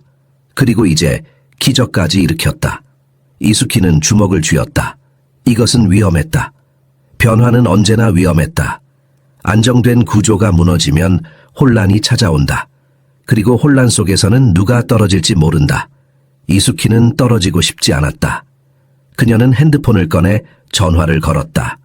몇 번의 신호음 후 여자 목소리가 들렸다. 여보세요? 나야. 이수키가 낮게 말했다. 문제가 생겼어. 무슨 문제? 새로운 여자가 있어. 회장님과 태율이 도련님을 완전히 사로잡았어. 이대로 두면 내 자리가 위태로워질 거야. 전화 너머에서 잠시 침묵이 흘렀다. 그리고 차가운 목소리가 답했다. 얼마나 지불할 수 있어? 필요한 만큼. 알겠어. 자세한 건 내일 만나서 얘기하자. 전화가 끊겼다. 이수키는 핸드폰을 주머니에 넣고 창고를 나왔다. 얼굴은 여전히 무표정했지만 마음속에서는 계획이 짜지고 있었다. 한편 저택의 분위기는 완전히 달라졌다. 강민재는 직원들에게 명령했다. 이제부터 이 집에서는 자유롭게 말하고 웃으십시오. 소리를 죽일 필요 없습니다. 태율이가 들을 수 있으니까요. 직원들은 처음에는 어색해했다. 오랫동안 침묵 속에서 살았기 때문이다. 하지만 점점 목소리를 냈다. 복도에서 인사를 나누고 부엌에서 대화를 했으며 정원에서 노래를 불렀다. 저택은 살아났다. 태율이는 모든 소리에 매료되었다. 그는 집 안을 돌아다니며 귀를 기울였다. 시계의 똑딱거리는 소리, 에어컨의 윙윙거리는 소리, 냉장고의 웅궁거리는 소리, 모든 것이 신기했다. 연서 누나, 태율이가 연서에게 달려왔다. 저기 소리 들려요? 뭐예요? 연서는 귀를 기울였다. 새소리야. 참새가 지저귀는 거야. 참새. 태율이는 그 단어를 반복했다. 예뻐요. 연서는 미소 지었다.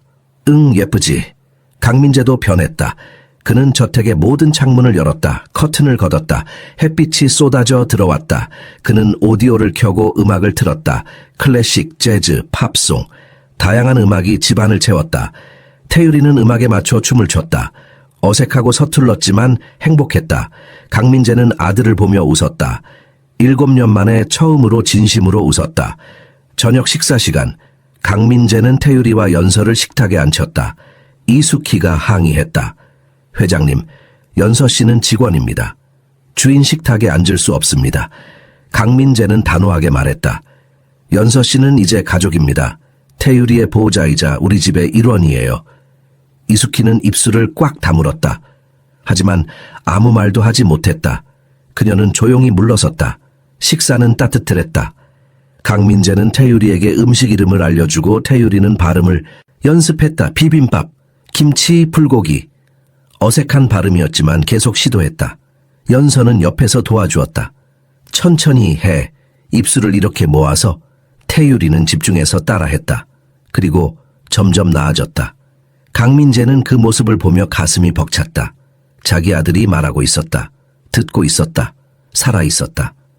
식사 후 강민재는 태율이를 무릎에 앉히고 책을 읽어주었다. 동화책이었다. 태율이는 아빠의 목소리를 들으며 눈을 반짝였다. 이야기 속 주인공이 모험을 떠나고 친구를 만나고 행복해지는 내용이었다. 아빠, 저도 친구 사귈 수 있어요? 태율이가 물었다. 강민재는 잠시 멈췄다.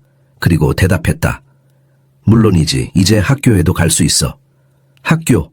태율이의 눈이 커졌다. 응, 다른 아이들이 있는 곳이야. 같이 놀고 배우고 친구가 되는 거야. 태율이는 생각에 잠겼다. 무섭지 않을까요? 강민재는 아들을 안으며 말했다. 처음에는 무서울 수도 있어. 하지만 아빠가 있고 연서 누나가 있잖아. 우리가 함께 할 거야. 태율이는 고개를 끄덕였다. 그럼 할래요. 강민재는 미소 지었다. 그리고 아들에게 입맞춤을 했다. 우리 아들 정말 용감하구나. 밤이 깊어갔다. 태율이는 자기 방에서 잠들었다. 연서가 이불을 덮어주고 나오려는데 태율이가 손을 잡았다. 누나, 고마워요. 연서는 미소 지었다. 뭐가? 누나가 날 봤어요. 아무도 안 봤는데 누나만 봤어요. 연서는 가슴이 뭉클했다. 천만에, 당연한 거야. 누나 안 가죠? 응, 안 가. 계속 여기 있을 거야. 태율이는 안심한 듯 눈을 감았다. 연서는 조용히 방을 나왔다. 복도에서 강민재를 만났다. 그는 연서에게 말했다. 정말 고맙습니다. 당신이 없었다면. 회장님도 수고하셨어요. 연서가 답했다. 이제 시작이니까요. 태유리는 앞으로 더 많이 배우고 성장할 거예요. 강민재는 고개를 끄덕였다. 맞습니다. 이제 시작이죠. 하지만 어둠 속 어딘가에서 이수키는 창밖을 바라보고 있었다. 차가운 눈빛으로. 그녀의 손에는 서류 봉투가 들려 있었다. 안에는 연서에 대한 조사 자료가 들어 있었다. 어머니의 병, 빚, 숨긴 사실들. 이수키는 미소 지었다. 차갑고 날카로운 미소. 게임은 이제 시작이야, 정연서. 당신이 이긴 줄 알겠지만 아직 끝나지 않았어. 그녀는 봉투를 서랍에 넣고 불을 껐다. 어둠이 방을 삼켰다. 하지만 그녀의 눈만은 여전히 빛나고 있었다. 복수의 빛으로. 그날 저녁 식사는 저택 역사상 처음 있는 일이었다. 강민재는 연서에게 주인 식탁에 앉으라고 했다. 태율이 옆자리, 자신의 맞은편. 연서는 망설였지만 강민재는 고집했다. 이수키가 나타나 항의했다. 회장님, 이건 부적절합니다. 연서 씨는 직원입니다. 주인 식탁에... 연서 씨는 이제 가족입니다. 강민재는 단호했다. 더 이상 이해 제기하지 마십시오. 이수키는 입술을 꽉 다물고 물러섰다. 하지만 그녀의 눈빛은 차갑게 식어 있었다. 식탁에는 따뜻한 음식들이 차려져 있었다. 갈비찜, 잡채, 생선구이, 된장찌개. 태유리는 모든 접시를 호기심 가득한 눈으로 바라보았다. 아빠, 이게 뭐예요?만 태유리가 갈비찜을 가리키며 물었다. 갈비찜이야. 맛있어. 먹어봐. 태유리는 조심스럽게 한 조각을 집어 입에 넣었다. 눈이 커졌다. 맛있어요. 강민재는 웃었다. 그렇지? 네가 좋아하는 거야. 식사 내내 태유리는 질문을 쏟아냈다. 이 소리는 뭐예요? 왜 사람들 목소리는 다 달라요? 소리도 색깔이 있어요. 연서와 강민재는 번갈아 가며 대답했다. 태유리는 모든 답을 진지하게 들었고 또 다른 질문을 했다. 세상은 그에게 끝없는 신비였다. 그러다 태유리가 갑자기 조용해졌다. 뭔가 생각에 잠긴 표정이었다. 한참 후 그가 조심스럽게 물었다. 아빠, 엄마 목소리는 어땠어요? 순간 식탁이 조용해졌다. 강민재는 숨이 멎었다. 연서는 가슴이 철렁했다. 강민재는 천천히 젓가락을 내려놓았다. 손이 떨렸다. 엄마 목소리? 네. 저 엄마 목소리 한 번도 못 들었잖아요. 어땠어요? 강민재는 눈을 감았다. 깊은 숨을 들이쉬었다. 눈가에 눈물이 맺혔다. 한참을 말하지 못하다가 천천히 입을 열었다. 엄마 목소리는 음악 같았어. 부드럽고 따뜻하고 듣고 있으면 모든 걱정이 사라지는 그런 목소리였어. 태유리는 눈을 반짝이며 들었다. 엄마는 노래를 잘 불렀어. 특히 자장가를. 네가 엄마 뱃속에 있을 때 매일 밤 불러줬어. 엄마는 네가 들을 수 있다고 믿었거든. 강민재의 목소리가 떨렸다. 한 곡이 있었어. 엄마가 제일 좋아하던 노래, 반짝반짝 작은 별이었어. 불러줄 수 있어요? 태유리가 조심스럽게 물었다. 강민재는 눈물을 닦았다. 그리고 떨리는 목소리로 노래하기 시작했다. 반짝반짝 작은 별, 아름답게 비치네. 목소리는 거칠고 불안정했다. 몇 년 동안 노래해 본 적이 없었기 때문이다. 하지만 계속했다. 동쪽 하늘에서도 서쪽 하늘에서도 태유리는 넋을 잃고 들었다. 연서는 눈물을 참지 못하고 손으로 입을 막았다.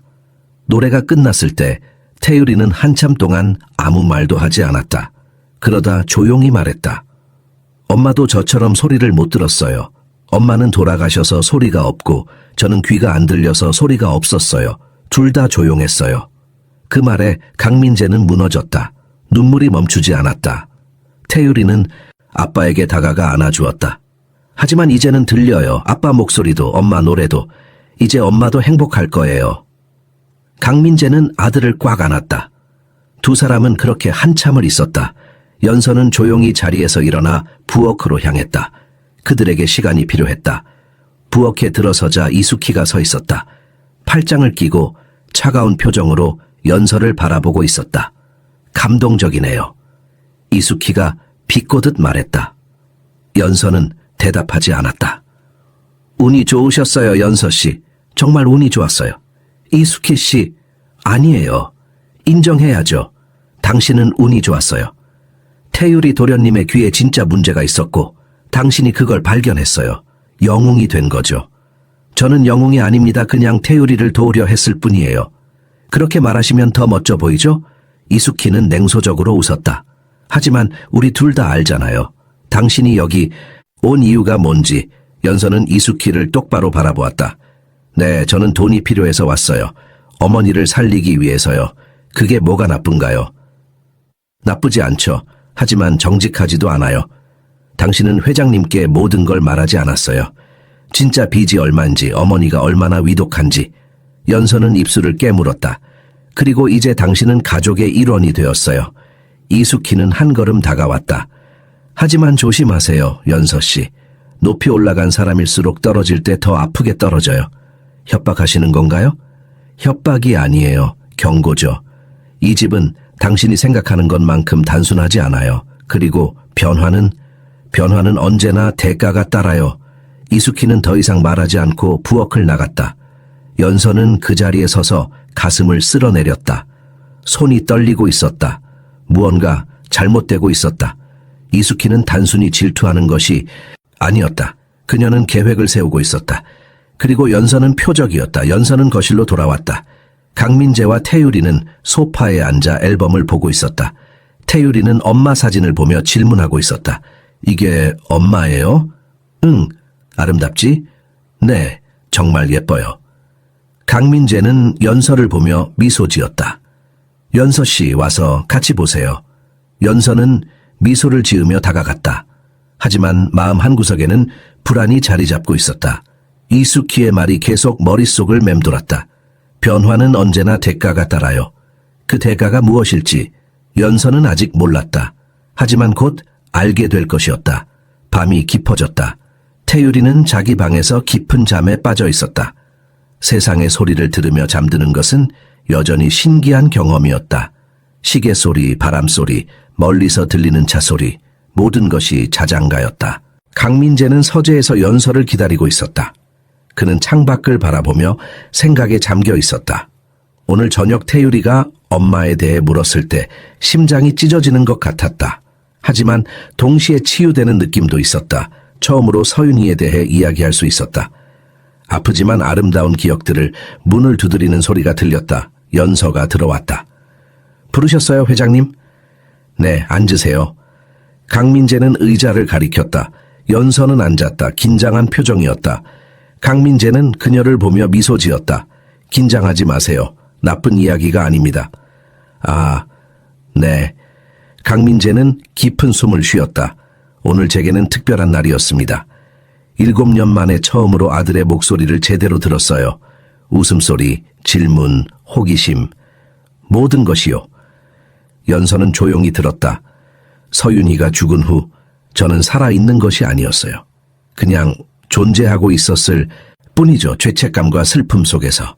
매일 아침 눈을 뜨는 것이 고문이었어요. 강민재의 목소리가 떨렸다. 태유리를 볼 때마다 윤희가 떠올랐어요. 제가 구하지 못한 사람, 제가 선택하지 못해서 잃은 사람, 그래서 아이를 피했어요. 사랑하지 않아서가 아니라 사랑하는데도 볼 수 없어서였어요. 연서는 눈물이 핑 돌았다. 하지만 당신이 왔어요. 그리고 모든 것을 바꿨죠. 태유리를 봤어요. 진짜로 봤어요. 아이의 고통을, 외로움을, 희망을. 제가 보지 못했던 것들을 당신은 봤어요. 강민재는 연서를 똑바로 바라보았다. 당신 덕분에 저는 아들을 되찾았어요. 그리고 저 자신도 되찾았어요. 이걸 어떻게 갚아야 할지 모르겠어요. 회장님, 연서는 말을 잇지 못했다. 강민재는 서랍을 열어 2개의 봉투를 꺼냈다. 이건 새로운 급여입니다. 보호자로서의 정당한 보수예요. 첫 번째, 봉투를 연서에게 건넸다. 연서는 떨리는 손으로 받았다. 그리고 이건 강민재는 2번째 봉투를 꺼냈다. 어머니의 모든 치료비입니다. 수술, 입원, 약값, 모든 것을요. 연서는 눈이 커졌다. 회장님, 이건 너무... 받으세요. 강민재는 단호했다. 이건 자선이 아닙니다. 감사의 표시예요. 당신은 제 아들의 목숨을 구했어요. 이 정도는 아무것도 아닙니다. 연서는 봉투를 받으며 눈물을 흘렸다. 감사합니다. 정말 감사합니다. 제가 감사해야죠. 강민재도 눈물을 닦았다. 우리 가족에 오신 걸 진심으로 환영합니다, 연서 씨. 2 사람은 한참 동안 말없이 앉아 있었다. 감정이 가라앉을 때까지 연서가 조심스럽게 말했다. 회장님, 이숙희 씨에 대해 말씀드려도 될까요? 강민재는 고개를 끄덕였다. 말씀하세요. 오늘 저녁 부엌에서 그녀가 저를 경고했어요. 변화에는 대가가 따른다고. 강민재는 한숨을 쉬었다. 이숙희 씨는 오랫동안 이 집을 지켜왔어요. 제 아버지 때부터요. 그녀에게 이 집은 모든 것입니다. 하지만 그녀는 알고 있어요. 강민재가 말을 끊었다. 이숙희 씨는 변화를 두려워해요. 새로운 것, 다른 것, 예측할 수 없는 것. 모두 위협이죠. 하지만 그녀는 나쁜 사람이 아닙니다. 그냥 과거에 갇혀 있을 뿐이에요. 어떻게 하실 건가요? 내일 그녀와 이야기하겠습니다. 선택권을 주겠어요. 새로운 시작을 받아들이거나 다른 길을 찾거나. 연서는 고개를 끄덕였다. 하지만 불안은 가시지 않았다. 강민재는 일어서며 말했다. 늦었으니 쉬세요. 내일은 또 바쁜 하루가 될 거예요. 네, 회장님. 안녕히 주무세요. 연서는 서재를 나와 자기 방으로 향했다. 복도는 조용했다. 하지만 어딘가에서 목소리가 들렸다. 낮고 차분한 목소리. 연서는 걸음을 멈추고 귀를 기울였다. 이숙희의 방에서 나는 소리였다. 문틈으로 빛이 새어나왔다. 연서는 조심스럽게 다가갔다. 그래서 문제가 생겼어요. 이숙희의 목소리였다. 전화 통화를 하고 있었다. 누가 그렇게 중요해졌는데요? 전화기 너머에서 여자 목소리가 들렸다. 정연서라는 여자예요. 새로운 가정부인데 이제는 가정부가 아니에요. 회장님이 가족으로 받아들였어요. 그게 왜 문제죠? 모든 게 문제예요. 이숙희의 목소리가 높아졌다. 그녀 때문에 이 집이 완전히 바뀌었어요. 규칙도 없고 질서도 없고 제 권한이 무너지고 있어요. 그래서 제게 전화한 거군요. 그녀를 제거해야 해요. 침묵이 흘렀다. 연서는 숨을 죽였다. 얼마나 지불할 수 있어요? 전화기 너머의 목소리가 차갑게 물었다. 필요한 만큼요. 구체적으로요. 5천만 원. 1억. 좋아요. 1억이요. 계약금 5천은 내일까지. 나머지는 일이 끝나고. 알겠어요. 어떻게 하길 원하죠? 스캔들 사고 아니면 스캔들이요. 회장님이 그녀를 믿지 못하게 만들어야 해요. 그래야 자연스럽게 쫓아낼 수 있어요. 알겠어요. 내일 만나서 세부 사항을 정하죠. 전화가 끊겼다. 연서는 벽에 기대섰다. 몸이 떨렸다.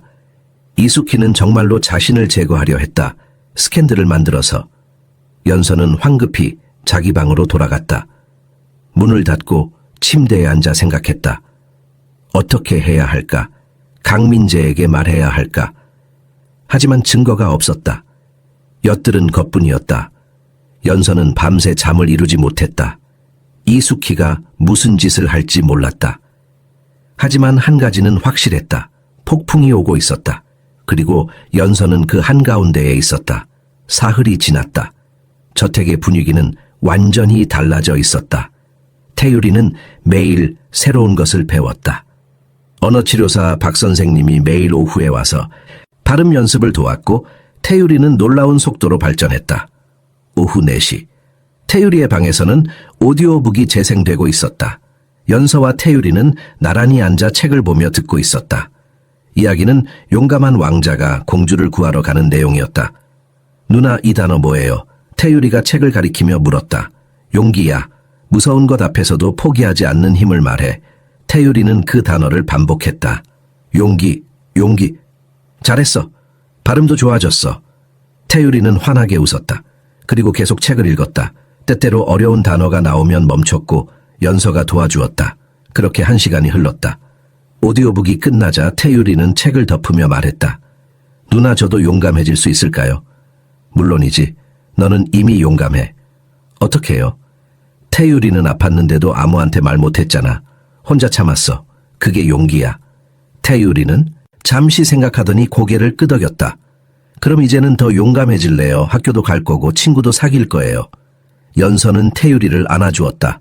그래, 넌 할 수 있어. 바로 그때 문을 두드리는 소리가 들렸다. 연서가 들어오세요라고 하기도 전에 문이 열렸다. 이숙희였다. 연서 씨, 지금 당장 말씀드릴 게 있습니다. 이숙희의 목소리는 차갑고 단호했다. 무슨 일이세요? 지금 바로 오셔야 합니다. 태유리는 불안한 눈빛으로 두 사람을 번갈아 보았다. 연서는 태유리에게 미소 지으며 말했다.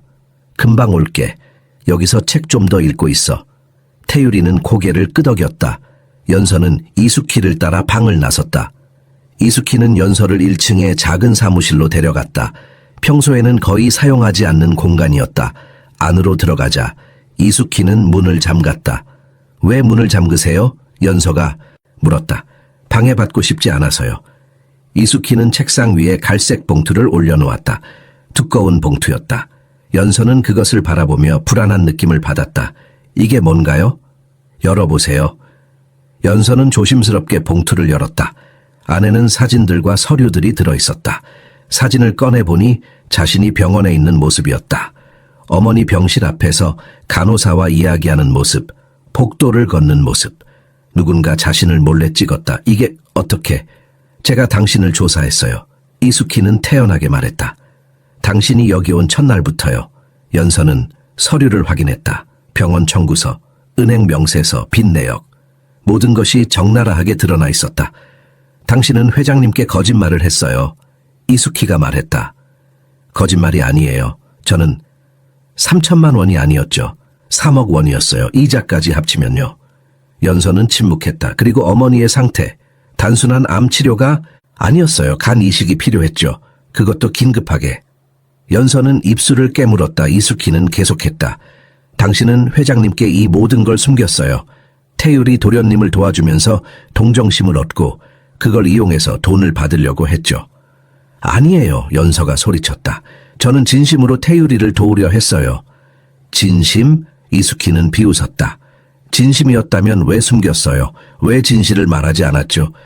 연서는 대답하지 못했다. 사실이었기 때문이다. 그녀는 모든 것을 말하지 않았다. 너무 무섭고 너무 부끄러웠다. 이숙희는 한 걸음 다가왔다. 이 서류들을 회장님께 보여주면 어떻게 될까요? 당신을 얼마나 믿으실까요? 이숙희 씨, 왜 이러세요? 왜긴요? 당신이 이 집을 망치고 있으니까요.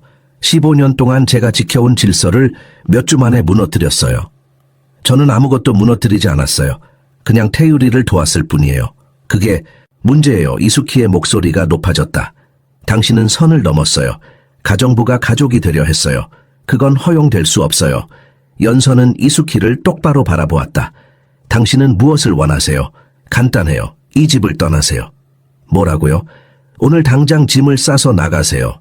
그러면 이 서류들은 회장님께 가지 않을 거예요. 연서는 믿을 수 없다는 표정으로 이숙희를 보았다. 저보고 태율이를 버리고 가라고요? 태율이 도련님은 잘 지낼 거예요. 회장님이 계시잖아요. 하지만 태율이는 저를 믿어요. 저를 필요로 해요. 그것도 문제예요. 이숙희는 차갑게 말했다. 당신이 너무 중요해졌어요. 그건 위험해요. 연서는 손이 떨렸다. 만약 제가 거부하면요? 그럼 내일 아침 회장님 책상 위에 이 서류들이 놓여 있을 거예요. 그리고 회장님은 당신이 거짓말쟁이고 기회주의자라는 걸 알게 될 거예요. 태율이 도련님도 실망할 거고요. 연서는 눈을 감았다. 이것은 악몽이었다. 깨어나고 싶었다. 시간은 오늘 밤까지예요. 이숙희가 말했다. 내일 아침까지 짐을 싸서 나가든지 아니면 결과를 감수하든지. 이숙희는 봉투를 들고 문을 열었다. 나가기 전에 뒤돌아보며 말했다. 현명한 선택을 하길 바래요. 연서 씨. 문이 닫혔다. 연서는 혼자 남겨졌다. 방 안은 조용했지만 연서의 머릿속은 시끄러웠다. 어떻게 해야 할까? 도망갈까? 아니면 싸울까? 태율이의 얼굴이 떠올랐다. 환하게 웃던 모습. 누나 안 가죠? 라고 물었던 목소리. 연서는 주먹을 쥐었다. 도망칠 수 없었다. 태율이를 버릴 수 없었다. 그렇다면 한 가지 방법밖에 없었다. 진실을 말하는 것. 강민재에게 모든 것을 털어놓는 것. 이숙희보다 먼저. 연서는 사무실을 나와 강민재의 서재로 향했다. 손은 떨렸지만 발걸음은 단호했다. 이제 모든 것을 걸어야 했다. 연서는 서재 문 앞에 섰다. 손을 들어 노크하려다가 멈췄다. 심장이 너무 빨리 뛰어서 숨쉬기가 힘들었다. 한 번 들어가면 돌이킬 수 없었다. 모든 것을 말하면 강민재는 어떻게 반응할까? 실망할까? 화낼까? 쫓아낼까? 하지만 선택의 여지가 없었다. 이숙희가 먼저 말하기 전에 연서 자신이 말해야 했다. 진실로. 연서는 깊은 숨을 들이쉬고 문을 두드렸다. 들어오세요. 강민재는 책상에서 서류를 보고 있었다. 연서가 들어오자 미소 지었다. 연서 씨, 무슨 일이세요? 회장님, 말씀드릴 게 있습니다. 연서의 목소리는 떨렸다. 강민재는 연서의 표정을 보고 미소가 사라졌다. 앉으세요. 무슨 일인가요? 연서는 의자에 앉았다. 손을 무릎 위에 올리고 꽉 쥐었다. 그리고 입을 열었다. 회장님, 저는 회장님께 모든 것을 말씀드리지 않았어요. 강민재는 눈썹을 치켜 올렸다. 무슨 말입니까? 제 어머니의 병원비 3천만 원이 아니었어요. 실제로는 3억 원이 넘어요. 이자와 다른 빚까지 합쳐서요. 강민재는 아무 말도 하지 않고 들었다. 그리고 어머니는 단순한 암 치료가 아니라 간 이식이 필요해요. 긴급하게요. 제가 여기 온 이유는 그 수술비를 마련하기 위해서였어요. 연서의 목소리가 떨렸다. 저는 회장님을 속인 거예요. 전부를 말하지 않았어요. 왜냐하면 무서웠어요. 진실을 말하면 일자리를 못 얻을까봐. 어머니가 죽을까봐. 강민재는 여전히 조용했다. 그리고 저는 정말로 태유리를 도우려 했어요. 하지만 동시에 제 상황도 생각했어요. 태유리를 돕는 게 제게도 도움이 될 거라고 생각했어요. 그래서 연서는 눈물을 참지 못하고 울기 시작했다. 저는 좋은 사람이 아니에요. 순수한 마음으로만 한 게 아니에요. 필요했어요. 돈이, 일자리가, 모든 게. 그녀는 얼굴을 손으로 감쌌다. 죄송합니다. 정말 죄송합니다. 침묵이 흘렀다. 오랜 침묵. 연서는 고개를 들지 못했다. 강민재의 반응이 무서웠다. 그때 강민재가 입을 열었다. 목소리는 부드러웠다. 연서 씨, 저를 보세요. 연서는 천천히 고개를 들었다. 강민재의 얼굴에는 분노가 없었다. 오히려 슬픔이 있었다. 제가 화가 난 이유를 아세요? 강민재가 물었다. 연서는 고개를 저었다. 당신이 거짓말을 해서가 아니에요. 당신이 저를 믿지 못했다는 게 아파요. 연서는 눈을 깜빡였다. 강민재는 계속했다. 당신은 제게 완벽해 보이려고 했어요. 문제가 없는 사람처럼 보이려고. 하지만 우리 모두 문제가 있어요. 저도, 당신도 모두요. 그는 일어나서 창가로 갔다. 윤희가 죽었을 때 저는 무너졌어요. 의사들에게 화를 냈고 하늘을 원망했고 저 자신을 증오했어요. 저는 완벽하지 않았어요. 그래서 윤희를 잃었어요. 강민재는 뒤돌아 연서를 보았다. 당신이 돈 때문에 여기 왔다고 해서 뭐가 잘못됐나요? 어머니를 살리려고 한 게 잘못인가요? 하지만 저는 숨겼어요. 왜 숨겼는지 알아요? 무서웠으니까. 거절당할까봐. 저도 그래요. 태유리에게 다가가지 못한 건 거절당할까봐, 사랑받지 못할까봐 무서웠으니까요. 강민재는 책상 서랍을 열어 수표책을 꺼냈다. 그리고 천천히 수표를 쓰기 시작했다. 연서는 그 모습을 멍하니 바라보았다. 5억 원입니다. 강민재가 수표를 내밀었다. 어머니 수술비, 모든 빚, 그리고 새로 시작할 돈이에요. 회장님, 저는 받을 수 없어요. 받으세요. 강민재는 단호했다. 당신 어머니는 돈 때문에 죽어서는 안 돼요. 그리고 당신은 그 죄책감을 평생 짊어져서는 안 돼요. 연서는 수표를 바라보며 울었다. 강민재는 다가와 그녀의 어깨에 손을 얹었다. 연서 씨, 당신은 태유리를 구했어요. 그것만으로 충분해요. 이유가 뭐든 동기가 뭐든 결과는 같아요. 제 아들이 이제 들을 수 있어요. 그게 전부예요. 연서는 강민재를 올려다보았다. 정말 괜찮으세요? 네. 오히려 고마워요. 진실을 말해줘서요. 연서는 안도의 한숨을 쉬었다. 하지만 여전히 뭔가 말해야 했다. 회장님, 한 가지 더 있어요. 뭡니까? 이수키 씨가 저를 조사했어요. 그리고 이 모든 걸 알아냈어요. 저를 협박했어요. 떠나지 않으면 회장님께 폭로하겠다고? 강민재의 얼굴이 굳어졌다. 이수키가 그랬습니까? 네, 오늘 오후에요. 강민재는 이를 악물었다. 그는 잠시 생각하더니 말했다. 알겠습니다. 제가 처리하겠어요. 어떻게요? 이수케 씨에게도 선택권을 주겠어요. 변화를 받아들이거나 떠나거나. 연서는 불안했다. 하지만 걱정하지 마세요. 강민재는 안심시켰다. 당신은 이제 이 가족의 일원이에요. 아무도 당신을 쫓아낼 수 없어요. 연서는 눈물을 닦으며 고개를 끄덕였다. 감사합니다, 회장님. 이제 그만 우세요. 태율이가 보면 걱정할 거예요. 연서는 웃으며 일어섰다. 무거운 짐이 내려간 것 같았다. 그녀는 서재를 나와 복도를 걸었다. 가슴이 가벼웠다. 하지만 그녀는 몰랐다. 복도 저편 그림자 속에서 누군가 모든 것을 듣고 있었다는 것을. 이숙희였다. 그녀는 벽에 기대서서 대화를 엿들었다. 얼굴은 창백했고 손은 떨리고 있었다. 회장은 연서 편을 들었다. 그리고 자신에게 선택권을 주겠다고 했다. 변화를 받아들이거나 떠나거나. 이숙희는 주먹을 쥐었다. 그녀는 떠나지 않을 것이었다. 절대로. 이 집은 그녀의 것이었다. 15년 동안 지켜온 곳. 아무도 연서도 회장도 빼앗을 수 없었다. 그녀는 조용히 자기 방으로 돌아갔다. 그리고 핸드폰을 꺼냈다. 전화를 걸었다. 저예요. 계획을 바꿔야 해요. 왜요? 연서가 먼저 자백했어요. 회장님이 그녀를 용서했어요. 그럼 어쩔 건데요? 더 강한 방법이 필요해요. 회장님이 의심할 수 없는 증거를요. 무슨 생각이세요? 이숙희는 차가운 미소를 지었다. 내일 알려드릴게요. 준비하세요. 전화를 끊고 이숙희는 창밖을 바라보았다. 전쟁은 아직 끝나지 않았다. 오히려 지금부터가 진짜였다. 다음 날 아침이 밝았다. 연서는 일찍 일어나 태율이의 방으로 갔다. 아이는 아직 자고 있었다. 평화로운 얼굴이었다. 연서는 조용히 앉아 태율이를 바라보았다. 어제 모든 것을 고백한 후 처음으로 편하게 잠들 수 있었다. 태율이가 눈을 떴다. 연서를 보고 환하게 웃었다. 누나, 잘 잤어? 네. 누나도요? 응, 아주 잘 잤어. 태율이는 침대에서 일어나 연서를 안았다. 연서는 아이를 꽉 껴안았다. 이 아이를 지키기 위해서라면 무엇이든 할 수 있었다. 오늘 뭐 해요? 태율이가 물었다. 박 선생님이 오실 거고 그 다음에 책 읽고 그리고 아빠랑 같이 점심 먹자.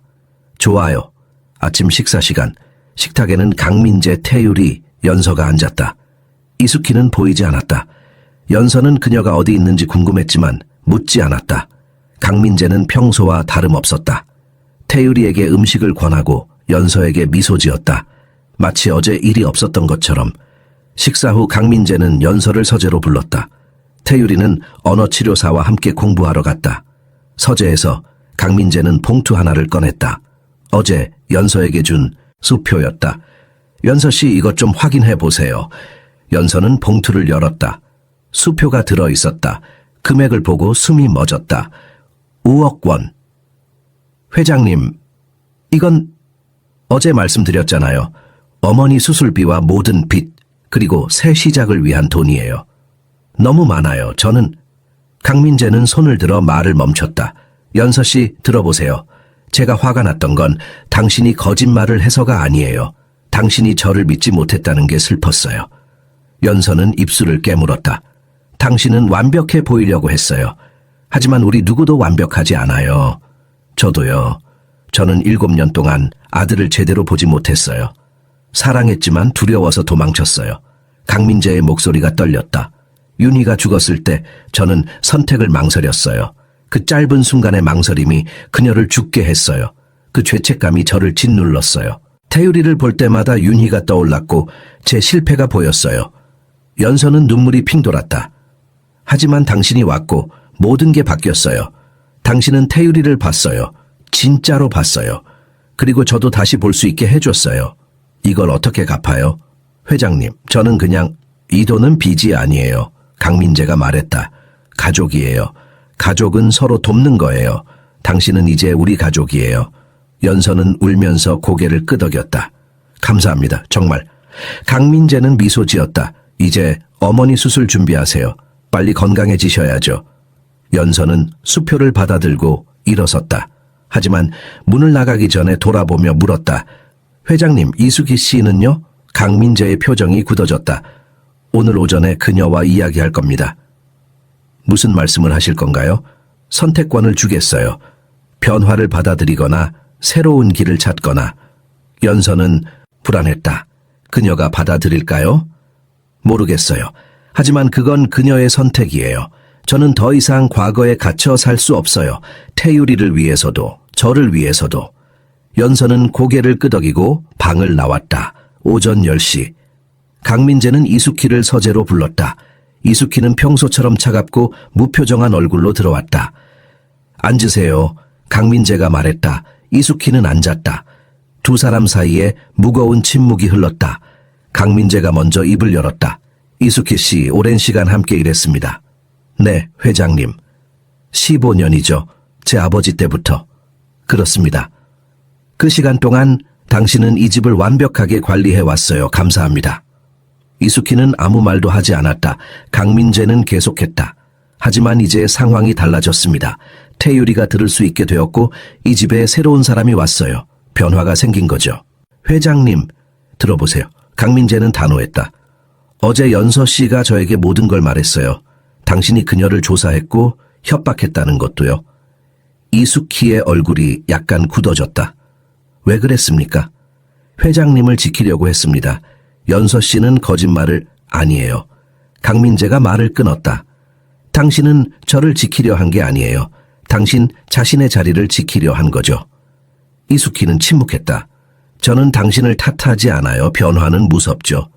특히 오랫동안 같은 방식으로 살아온 사람에게는요. 저도 그랬어요.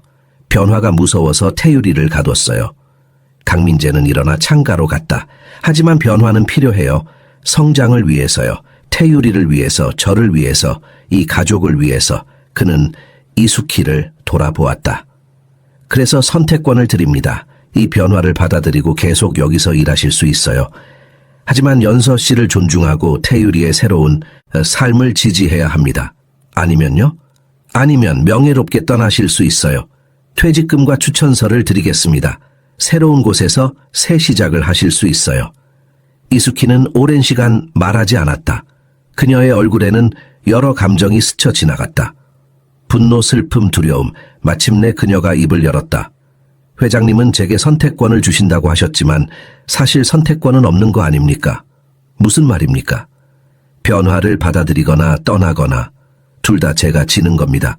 강민재는 고개를 저었다. 아니에요. 당신이 변화를 기회로 본다면 이기는 겁니다. 하지만 위협으로 본다면 지는 거죠. 이숙희는 일어섰다. 알겠습니다. 시간을 주시겠습니까? 내일까지요. 이숙희는 고개를 숙이고 방을 나갔다.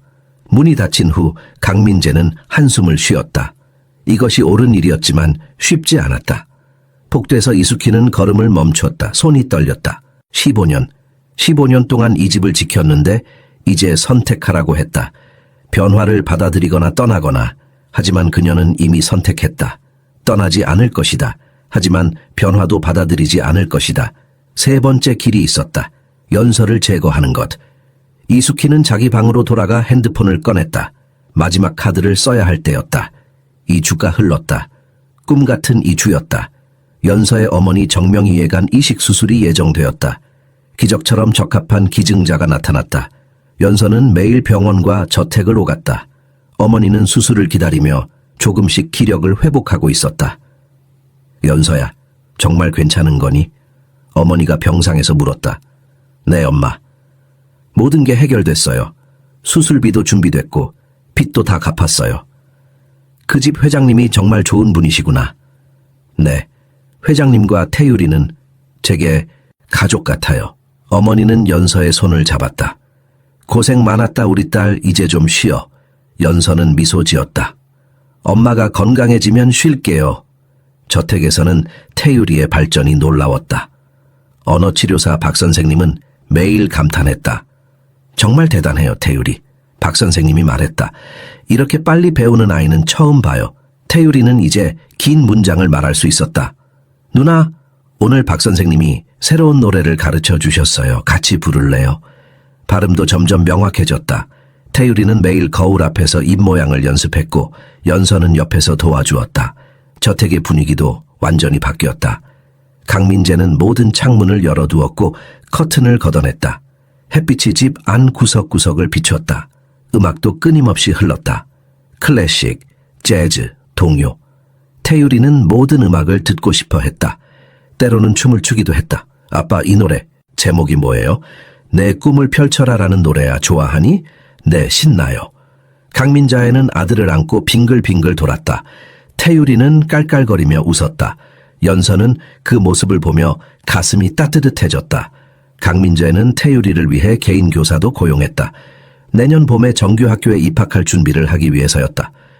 태유리, 학교 가고 싶어? 강민재가 물었다. 네, 친구들 사귀고 싶어요. 조금 무섭지 않아? 태유리는 잠시 생각하더니 말했다. 무서워요. 하지만 용감해질 거예요. 누나가 그랬어요. 제가 이미 용감하다고. 강민재는 미소 지었다. 맞아. 넌 정말 용감해. 이수키는 여전히 저택에 있었다. 하지만 그녀는 변했다. 더 조용해졌고 더 멀어졌다. 연서와 눈을 마주치는 것도 피했다. 강민재와도 필요한 말만 했다. 연서는 이수키를 볼 때마다 불안했다. 그녀가 무엇을 계획하고 있는지 알 수 없었다. 하지만 지금까지는 아무 일도 일어나지 않았다. 어느 오후 연서는 태유리를 위해 간식을 준비하고 있었다. 태유리가 좋아하는 딸기 샌드위치였다. 빵에 크림을 바르고 신선한 딸기를 올렸다. 바로 그때 핸드폰이 울렸다.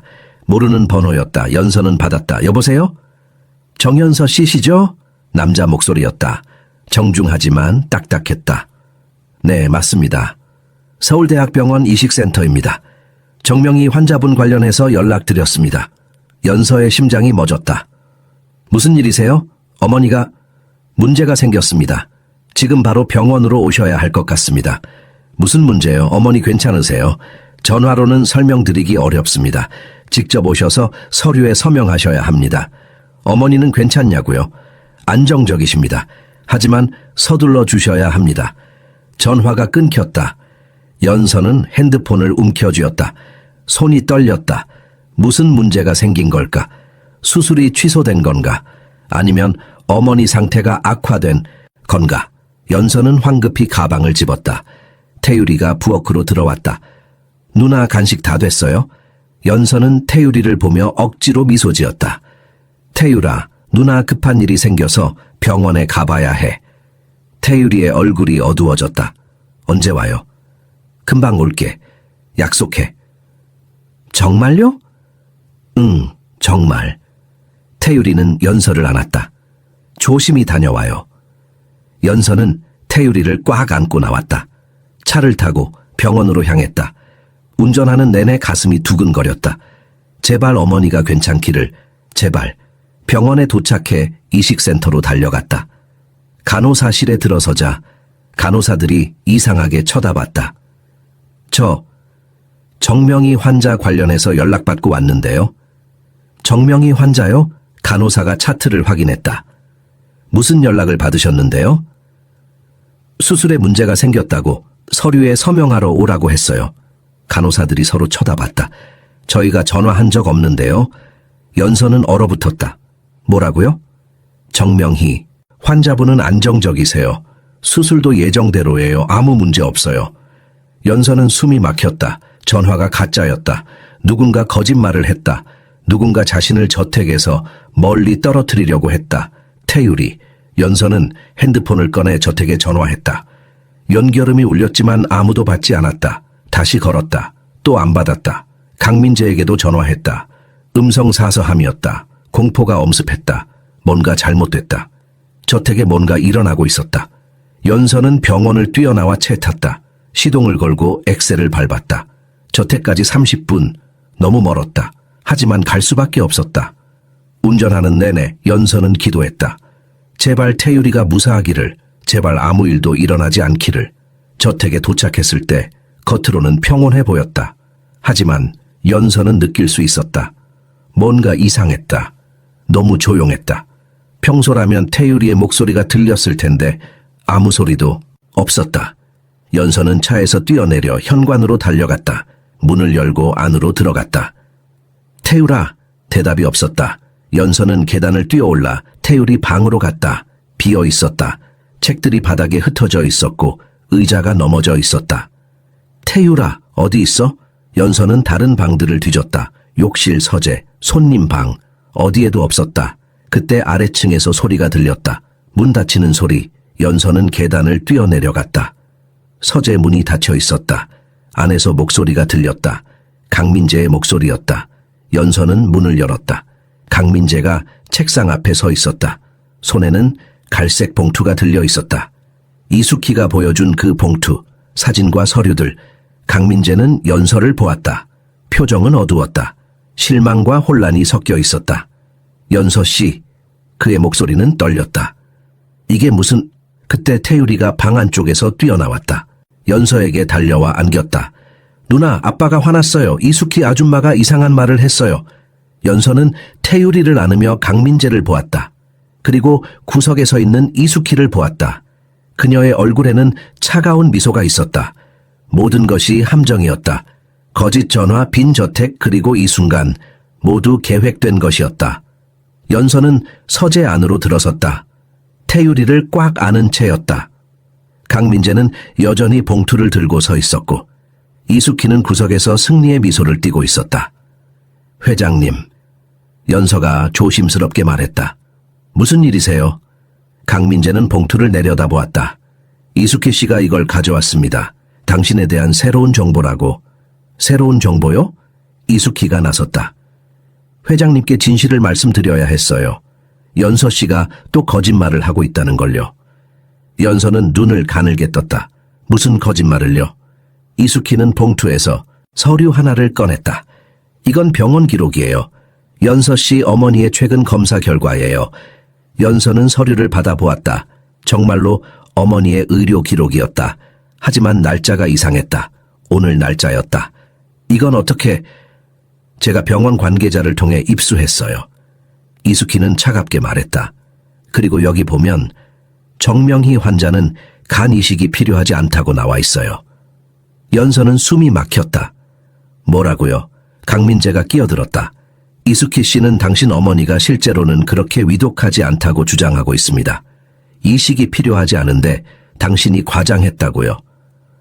그건 거짓말이에요. 연서가 소리쳤다. 어머니는 정말로 간 이식이 필요해요. 기증자도 나타났어요. 이숙희는 고개를 저었다. 이 서류는 오늘 오후에 나온 거예요. 최신 정보죠. 정명희 환자의 상태가 개선되어서 이식이 연기될 수도 있대요. 연서는 서류를 다시 보았다. 분명히 병원 로고가 찍혀 있었고 의사 서명도 있었다. 하지만 뭔가 이상했다. 담당 의사 이름이 달랐다. 이 의사는 우리 어머니 담당이 아니에요. 임시로 배정된 의사예요. 이숙희는 거짓말을 능숙하게 이어갔다. 원래 담당 의사가 휴가 중이래요. 강민재는 혼란스러운 표정이었다. 연서 씨, 이게 사실입니까? 아니에요, 회장님. 이건 조작된 거예요. 조작? 이숙희가 비웃었다. 병원 공식 서류를 어떻게 조작해요? 연서는 말문이 막혔다. 이숙희는 치밀했다. 진짜처럼 보이는 가짜 서류를 만들었다. 그리고 연서를 병원으로 유인해서 그 사이에 강민재에게 이걸 보여준 것이다. 강민재는 한숨을 쉬었다. 연서 씨, 어제 당신은 진실을 말한다고 했습니다. 그래서 저는 믿었어요. 하지만 이제 또... 회장님, 제발 들어주세요. 연서는 필사적이었다. 저는 거짓말하지 않았어요. 어머니는 정말로... 아파요. 이 서류는 가짜예요. 증거가 있습니까? 이숙희가 물었다. 연서는 입을 다물었다. 증거가 없었다. 이숙희의 말에 반박할 증거가 없었다. 이숙희는 계속 공격했다. 그리고 이것만이 아니에요. 연서 씨가 회장님께 받은 돈 5억 원. 그 돈을 어디에 썼는지 아세요? 이숙희 씨. 연서는 경고했다. 말씀드려야죠. 이숙희는 강민재를 보았다. 연서 씨는 그 돈으로 개인 계좌를 만들었어요. 해외 계좌요. 어머니 치료비로 쓴 게 아니라 자기 돈으로 숨긴 거예요. 강민재의 얼굴이 굳어졌다. 그게 사실입니까? 연서는 고개를 저었다. 아니에요. 저는 해외 계좌 같은 거 없어요. 증거가 있어요. 이숙희는 또 다른 서류를 꺼냈다. 여기 은행 명세서요. 연서 씨 이름으로 된 싱가포르 계좌예요. 5억 원이 입금되어 있어요. 연서는 서류를 빼서 보았다. 정말로 자기 이름이 적혀 있었다. 하지만 연서는 이런 계좌를 만든 적이 없었다. 이건 조작이에요. 또 조작이라고 하시네요. 이숙희는 차갑게 웃었다. 병원 서류도 조작, 은행 서류도 조작, 모든 게 조작이라고 하시면 편하시겠죠. 강민재는 의자에 앉았다. 머리를 손으로 감쌌다. 저는 누구를 믿어야 할지 모르겠습니다. 회장님, 연서는 다가갔다. 저를 믿어주세요. 이숙희가 거짓말하는 거예요. 저를 쫓아내려고 이런 짓을 하는 거예요. 증거를 대세요. 강민재는 지쳐 보였다. 증거를 대면 믿겠습니다. 연서는 말문이 막혔다. 증거가 없었다. 이숙희는 너무 완벽하게 준비했다. 바로 그때 태율이가 앞으로 나섰다. 작은 손으로 아빠의 손을 잡았다. 아빠, 강민재는 아들을 보았다. 태율아. 연서 누나는 거짓말쟁이가 아니에요. 태율아, 넌 몰라. 알아요. 태율이의 목소리는 단호했다. 누나는 저를 구했어요. 아무도 저를 안 봤는데 누나만 봤어요. 누나는 좋은 사람이에요. 강민재는 아들의 눈을 보았다. 순수하고 확신에 찬 눈빛이었다. 태율이는 계속 말했다. 이숙희 아줌마가 거짓말하는 거예요. 아까 저한테도 이상한 말 했어요. 누나가 나쁜 사람이라고. 근데 누난 나쁜 사람 아니에요. 이숙희의 얼굴이 약간 굳었다. 강민재는 이숙희를 보았다. 태율이한테 뭐라고 했습니까? 저는 그냥 진실을 말했을 뿐이에요. 7살 아이한테 어른들의 문제를 이야기했습니까? 이숙희는 대답하지 못했다. 태율이는 연서에게 달려가 안겼다. 누나 무서웠어요. 이숙희 아줌마가 누나 나쁜 사람이라고 했어요. 근데 난 안 믿어요. 연서는 태율이를 꽉 안았다. 고마워 태율아. 강민재는 일어섰다. 봉투를 책상 위에 내려놓았다. 그리고 이숙희를 보았다. 이숙희 씨. 네, 회장님. 이 서류들은 어디서 구했습니까? 병원과 은행에서요. 제가 직접 연서 씨 동의 없이 의료 기록과 금융 정보를 입수했다는 뜻입니까? 이숙희는 잠시 멈칫했다. 그건 회장님을 보호하기 위해 그건 불법입니다. 방 안이 조용해졌다. 강민재는 계속했다. 그리고 태율이에게 연서 씨에 대해 나쁘게 말했습니다. 아이를 이용했어요. 아니에요. 저는 충분합니다. 강민재의 목소리는 단호했다. 이숙희 씨, 당신은 선을 넘었습니다. 이숙희는 창백해졌다. 회장님, 저는 회장님을 위해 저를 위한 게 아니었어요. 당신 자신을 위한 거였죠. 강민재는 서류들을 이숙희에게 돌려주었다. 내일까지 짐을 싸서 나가주십시오. 퇴직금과 추천서는 드리겠습니다. 이숙희는 믿을 수 없다는 표정이었다. 회장님, 제가 15년 동안 알고 있습니다. 그래서 명예롭게 보내드리는 겁니다.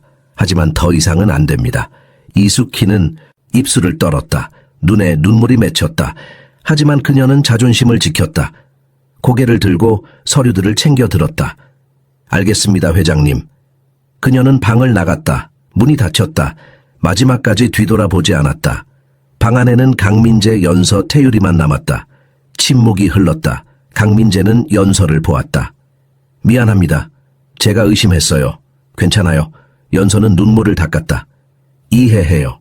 태율이가 아니었으면 저는 또 실수할 뻔했어요. 태율이는 환하게 웃었다. 제가 도왔어요, 아빠. 강민재는 아들을 안아 올렸다. 그래, 네가 우리 영웅이야. 연서는 두 사람을 보며 미소 지었다. 폭풍은 지나갔다. 그리고 그들은 여전히 함께였다. 다음 날 아침 이숙희는 저택을 떠났다. 그녀는 조용히 짐을 쌌고 아무에게도 작별 인사를 하지 않았다. 강민재가 준비한 퇴직금 봉투를 받고 마지막으로 저택을 돌아보았다. 15년. 그녀의 인생 중 가장 긴 시간을 이곳에서 보냈다. 하지만 이제 끝이었다. 현관에서 연서가 그녀를 기다리고 있었다. 이숙희는 놀라 멈췄다. 배웅하러 나왔어요. 연서가 조용히 말했다. 이숙희는 비웃었다. 승자의 여유인가요? 아니에요. 그냥 이해하고 싶어서요. 뭘 이해한다는 거죠? 연서는 한 걸음 다가갔다. 왜 그렇게까지 하셨어요? 왜 저를 그렇게 미워하셨어요? 이숙희는 잠시 말이 없었다. 그러다 한숨을 쉬었다. 당신을 미워한 게 아니에요. 변화를 미워한 거죠. 변화요? 15년 동안 이 집은 제 전부였어요. 제가 지키고, 제가 관리하고, 제가 통제했어요. 그게 제 정체성이었어요. 이숙희의 목소리가 떨렸다. 그런데 당신이 와서 몇 주 만에 모든 걸 바꿨어요. 제 자리가, 제 가치가 사라지는 것 같았어요. 연서는 가슴이 아팠다. 이숙희,